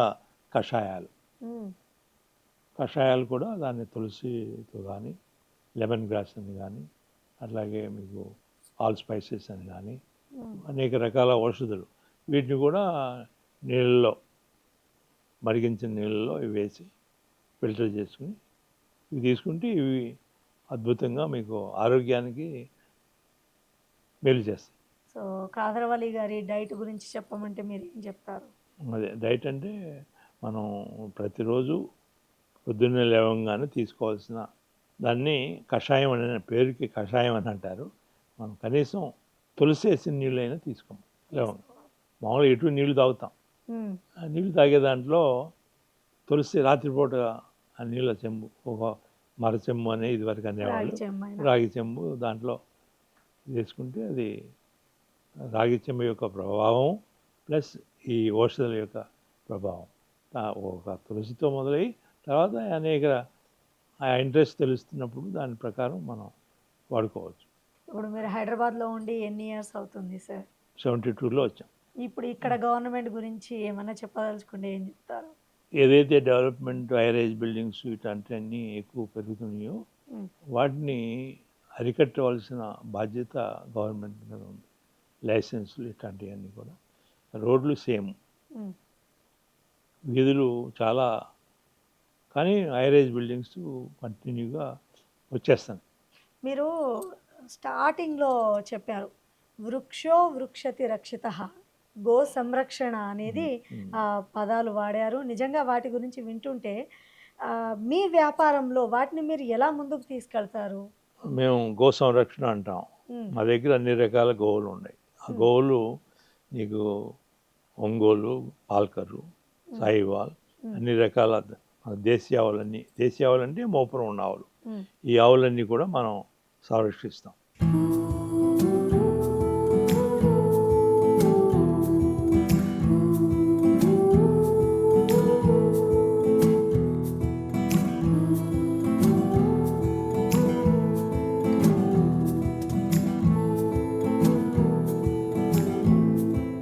వృక్షాలు అనే దానికి మీకు అన్ని రకాల ఔషధులు, ఏది 1070 వెరైటీస్, వీటన్నిటినీ మనం ఇక్కడ వాటితోనే మనం ఆయుర్వేద అనేది కూడా పెట్టి ఆయుర్వేద మెడిసిన్స్ కూడా మనం తయారు చేస్తున్నాం. మీకు మోకాళ్ళు నొప్పులు అనేది చాలామంది అంటారు. ఉమ్, ఈ మోకాళ్ళ నొప్పులకి మా దగ్గర చిన్న ఇంత సీసాలో ఆ లిక్విడ్ ఉంటుంది. మీరు ఎంత మోకాళ్ళ నొప్పులు ఉన్నా కూడా అది అలా పూసుకుంటే మొత్తం ఈ మజిల్స్ అన్నీ కూడా కొంతకాలానికి స్ట్రెంగ్త్ పెరుగుతుంది. మోకాళ్ళ నొప్పులు తీయటమే కాకుండా మజిల్ స్ట్రెంగ్త్ కూడా పెరుగుతుంది. ఎవరైనా వాడవచ్చు. ఎవరైనా వాడచ్చు. అంటే లేని వాళ్ళు కూడా ఏదో మనం ఎట్లా ఆయిల్ మనం అప్లై చేసుకుంటాం శరీరానికి, అట్లా జాయింట్స్ దగ్గర ఇది వాడుకోవచ్చు. ఫ్యూచర్లో అలా రాకుండా ఉంటాయి. సార్, నేటి యువత ఐటీ ఉద్యోగాల వైపు పరుగులు తీస్తున్నటువంటి ఈ తరుణంలో వ్యవసాయ రంగానికి సంబంధించినటువంటి కోర్సులు చాలా వచ్చేసాయి. అవి నేర్చుకోవాల్సిన ఆవశ్యకత ఎంతవరకు ఉందంటారు? అండ్ ఇప్పుడున్న యంగ్స్టర్స్కి మీరిచ్చే సలహా ఏంటి? పాడి పంట. పాడి అంటే గోవులు, పాలు. ఎక్కడైతే మనం ప్రాధాన్యంగా పాలతోనే మన జీవన విధానం పుట్టుక నుంచి తల్లిపాలు, తర్వాత ఆవు పాలు, గేదె పాలు, ఇవన్నీ వీటితోనే మనకి అది ఉన్నంతకాలం చాలా ఆరోగ్యవంతంగా ఉన్నాం. పంట అంటే మనం తీసుకునే మిల్లెట్స్ కానీ, ఈ పండ్లు ఏదైతే కూరగాయలు, ఇవన్నీ కూడా న్యాచురల్ ఫార్మింగ్లో చేస్తేనే దాని యొక్క ప్రభావం మనం శక్తివంతంగా మనం ఉండటమే కాకుండా, ఉత్సాహంగా ఉల్లాసంగా ఉండటమే కాకుండా, మన రాబోయే తరం కూడా వాళ్ళు మంచి పుష్టికరంగా పుట్టడం ఉంటుంది. మనం వ్యసనాలకి తోడైనప్పుడు రాబోయే తరం చాలా ప్రభావితం. వాళ్ళలో పుట్టుకతోనే క్యాన్సర్తో ఉన్నవాళ్ళు చాలామంది ఈ రోజుల్లో చూస్తున్నాం. అంగవైకల్యంతో పుట్టేవాళ్ళు ఉన్నారు. ఇవన్నీ చూస్తే మనని మనం మోసం చేసుకోవటం అవుతుంది. ఏదైతే ఆహార పానీయాల్లో ఒక పద్ధతి లేకుండా ఇప్పుడు రోడ్డు మీద అనేక పబ్బులు వచ్చినాయి, అనేక రకాల ఆకర్షణలు ఉన్నాయి. వీటి నుంచి దూరంగా ఉండి వ్యసనం కాకుండా ఉండేటట్టు చేసుకోవాలనేది. ఏదైనా వ్యసనం అయిందంటే దాన్ని ఎవరు భర్త మాట వినరు, భార్య మాట వినరు, పిల్లలు తల్లిదండ్రుల మాట వినరు, సోదరిమణులు కానీ ఎవరైనా ఏం చెప్పినా, గురువులు చెప్పినా ఇది వ్యసనం కింద తీసుకురాకుండా ఉండాలి. అగ్రికల్చర్ కోర్సులు కూడా చదువుకోవాల్సిన బాధ్యత ఉంది. ప్రతి వారు చదువుకోవటం అనేది ఎడ్యుకేషన్ ఈజ్, మా నాన్నగారు చెప్పినట్టుగా ఎస్ఎస్ఎల్సి వారికైనా మినిమం ఎడ్యుకేషన్ అనేది ఉండాలి. పై చదువులు ఈరోజు దేనికి దానికి హార్టికల్చర్ డిపార్ట్మెంట్ ఎడ్యుకేషన్ ఉంది, అగ్రికల్చర్ ఉంది, అట్లాగే ప్రతి ఫిషరీ కానీ సపరేట్గా వారి యొక్క ఎస్ఎస్ఎల్సి వారికి ఏంటంటే ఒక కామన్ సెన్స్ అనేది తెచ్చుకోవటానికి ఒక వయసు అప్పుడు నిర్ణయించుకోవాలి. నేను ఇటు హార్టికల్చర్కి వెళ్ళాలా, అగ్రికల్చర్కి వెళ్ళాలా, ఫిషరీస్కి వెళ్ళాలా, లేకపోతే ఇంకా ఏదన్నా ఐటీకి వెళ్ళాలా, లేకపోతే ఇంకా బిజినెస్సా, ఇవన్నీ తెలుసుకోవాల్సిన అవసరం ప్రతి యువకుడు కానీ యువతి కానీ. Education is a must. ఎడ్యుకేషన్తోనే నీ నిర్ణయాలు మారుతాయి. నువ్వు ఎలాంటి ఫ్యూచర్ సెలెక్ట్ చేసుకోవాలనేది ఎడ్యుకేషన్తోనే మొదలవుతుంది. ఎడ్యుకేషన్ లేనప్పుడు ఒకప్పుడు ఒక నీతి నిజాయితీతో జరిగేవి. ఇప్పుడు నీతి నిజాయితీ కంటే ఎక్కువ ఈ రెండు ఉంటే ఇంకా చాలా మంచిది. కానీ ఎడ్యుకేషన్ లేకపోతే అది లేదు ఇది లేదు అన్నప్పుడు అవి మానవుడి యొక్క పుట్టుక అది సార్థకం కానట్టు అవుతుంది. ఫైనల్గా ప్రగతి రిసార్ట్స్ ఇంకా ఎలా ముందుకు వెళ్ళబోతోంది? చాలా చేంజెస్ చేసుకుంటూ వచ్చారు. అండ్ మీ ఫ్యూచర్లో మీ ప్లాన్స్ ఏమన్నా? ప్రగతి సుధామ కన్స్ట్రక్షన్ ఇవన్నీ కూడా ఇది వుడ్ హౌస్. ఈ కాంక్రీట్ హౌసెస్ వలన మీకు అనేక రకాల పర్యావరణానికి ముప్పు జరుగుతుంది. అదే సిమెంట్ తయారు చేయాలన్నా, బ్రిక్స్ తయారు చేయాలన్నా, మోటార్ తయారు చేయాలన్నా, ఏది అయినా దాంట్లో కాంక్రీట్కి చాలా ఫ్యూచర్ అనేది ఎన్విరాన్మెంటల్గా మన రీసోర్సెస్ అన్నిటినీ పోగొట్టుకోవడం జరుగుతుంది. అదే వుడ్ హౌసెస్ అనేది ఎందుకంటే ఇది పైన్ వుడ్, దీని life of the pine 80 years ఉంటుంది. 80 years తర్వాత 80 years తర్వాత అది కట్ చేయాల్సిందే, లేకపోతే అది పడిపోతుంది. పడిపోయి దాన్ని మనం ఒక ఉపయోగించుకునేటట్టుగా చేసుకుంటే అప్పుడు దానికి విలువ పెరుగుతుంది. మనం వుడ్ కొంటున్నామంటే అది మళ్ళా ఆ పైన్ వుడ్ పెంచాలనేది ఆ వ్యవసాయదారుడికి ఆకర్షణ వస్తుంది, ఉత్సాహం వస్తుంది, దాంతో ఆయన జీవన విధానం పెరుగుతుంది. అందువలన మనం కన్స్ట్రక్షన్ ఏదైనా హౌసెస్ చేసుకోవాలంటే ఈ పైన్ వుడ్ అనేది దాంతో మనం ఆల్రెడీ మొదలుపెట్టాం. పైన్ వుడ్తో 7,500 square feet నివాసం ఉండటానికి, అలాగే 9,000 square feet 2 మోడల్స్లో మనం ఆల్రెడీ మొదలుపెట్టాం. అలాంటి హౌసెస్ ఇది 3,000 square feet. ఇది 50 mm థిక్, అది 100 mm థిక్. దాంట్లో నివాసం ఉండటం వలన ఆ క్లైమేట్ కాంక్రీట్లో ఉన్నప్పుడు ఇట్లాంటి వుడెన్ హౌస్లో ఉన్నప్పుడు చాలా తేడా కనిపిస్తుంది. మీ స్కిన్లో కానీ మీ యొక్క తీసుకునే శ్వాసలో కానీ మార్పు అనేది చాలా కనిపిస్తుంది. అందువలన మనం ఈ ఎన్విరాన్మెంట్ని ప్రొటెక్ట్ చేయాలంటే వుడెన్ హౌసెస్ ప్రోత్సహించాలి. ఏది చేపట్టినా దాంట్లో పర్యావరణ హితమే కోరుకుంటున్నారు. న్యాచురల్గా అది పర్యావరణం లేకపోతే ఇంకా జీవన విధానం ఎక్కడుంది? మీకు స్కిన్ ఉంటుంది, అంతే. ఆ స్కిన్ ఆ గ్లో ఉందంటే పర్యావరణం బాగుంటేనే. మీకు ఊపిరితిత్తులు మీరు గాలి పీల్చుకుంటున్నారంటే మీకు లాంగ్ శ్వాస తీసుకున్నారంటే ఏంటి? మీ యొక్క ఆయుష్ పెరుగుతుంది. Yes. మనం చూడండి కుక్క శ్వాస, అది దాన్ని బట్టే దాని లైఫ్ అది 7 సంవత్సరాల 12 సంవత్సరాల అది ఎక్కువ. Yes. అదే నువ్వు శ్వాసను నిమిషానికి 6 సార్లు తీసుకున్నారనుకోండి, 100 years లైఫ్ అన్నమాట. అదే నువ్వు శ్వాస 2 సార్లు తీసుకున్నారనుకోండి, నిమిషానికి 1000 సంవత్సరాలు. శ్వాసను బట్టి నీ భగవంతుడు ఇచ్చింది నంబర్ ఆఫ్ బ్రెత్స్ ఇచ్చాడు.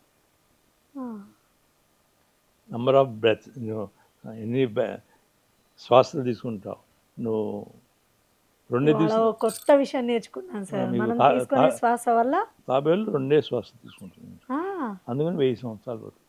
మనం కుక్క ఉంది, అది నిమిషానికి 20-30 తీసుకుంటుంది. చాలా సార్లు తీసుకోవడం ఇప్పుడు చూసాను నేను. అంటే దాని లైఫ్ అది స్పాన్. ప్రతి ప్రాణి మీరు అబ్జర్వ్ చేస్తే శ్వాస మీదే, అందుకని శ్వాస మీద ధ్యాస. అంటే శ్వాస తీసుకునేది నీకు అది ధ్యాస ఉన్నప్పుడు అది లాంగ్ బ్రీత్ అనేది చాలా అవసరం. అది అలవాటు అయిపోవాలంటే శ్వాస మీద ధ్యాస ఉండాలి. ఏం చెప్పారు సార్, నిజంగా ఈ ఇంటర్వ్యూ మొత్తంలో నాకు తెలియని ఎన్నో విషయాలు నేర్చుకోవడమే కాకుండా ఇంత పర్టికులర్గా గమనించలేదు నేను మీరు చెప్పే వరకు కూడా. సార్, మేము అడిగే ఒక చిన్న క్వశ్చన్స్కి మీ మనసుకు అనిపించిన ఆన్సర్. చంద్రబాబు నాయుడు గారు, కమిటెడ్ పర్సన్, కేసీఆర్ గారు, పట్టుకుని వదలడు. KTR, KTR is allround, Revanth Reddy garu, wants to do much better. Modi garu, is the right person for the country. Chiranjeevi garu గురించి చిరంజీవి గారు వారు కష్టపడేది, హీరోస్ అంతా కష్టపడే పైకి వచ్చారు. మ్, ఆయన స్టెప్స్ వేయటంలో కానీ, డ్యాన్స్ వేయటంలో కానీ కృషి చాలా చాలా ఎక్కువ చేశారు. సో ఈ బికెమ్ చిరంజీవి అంటే చిరంజీవిగా అయిపోయారు. పవన్ కళ్యాణ్ గురించి ఇప్పుడు మనం చెప్పుకోవాలి ఖచ్చితంగా. పాలిటిక్స్లో రావడం అనేది ఆయనకి ప్రజలకు కూడా చాలా మంచి జరుగుతుంది. హీరోగా ఉండటం అనేది అది వేరు. పాలిటిక్స్లోకి హీరో వచ్చారంటే ఎక్కువ మంది ప్రభావితం.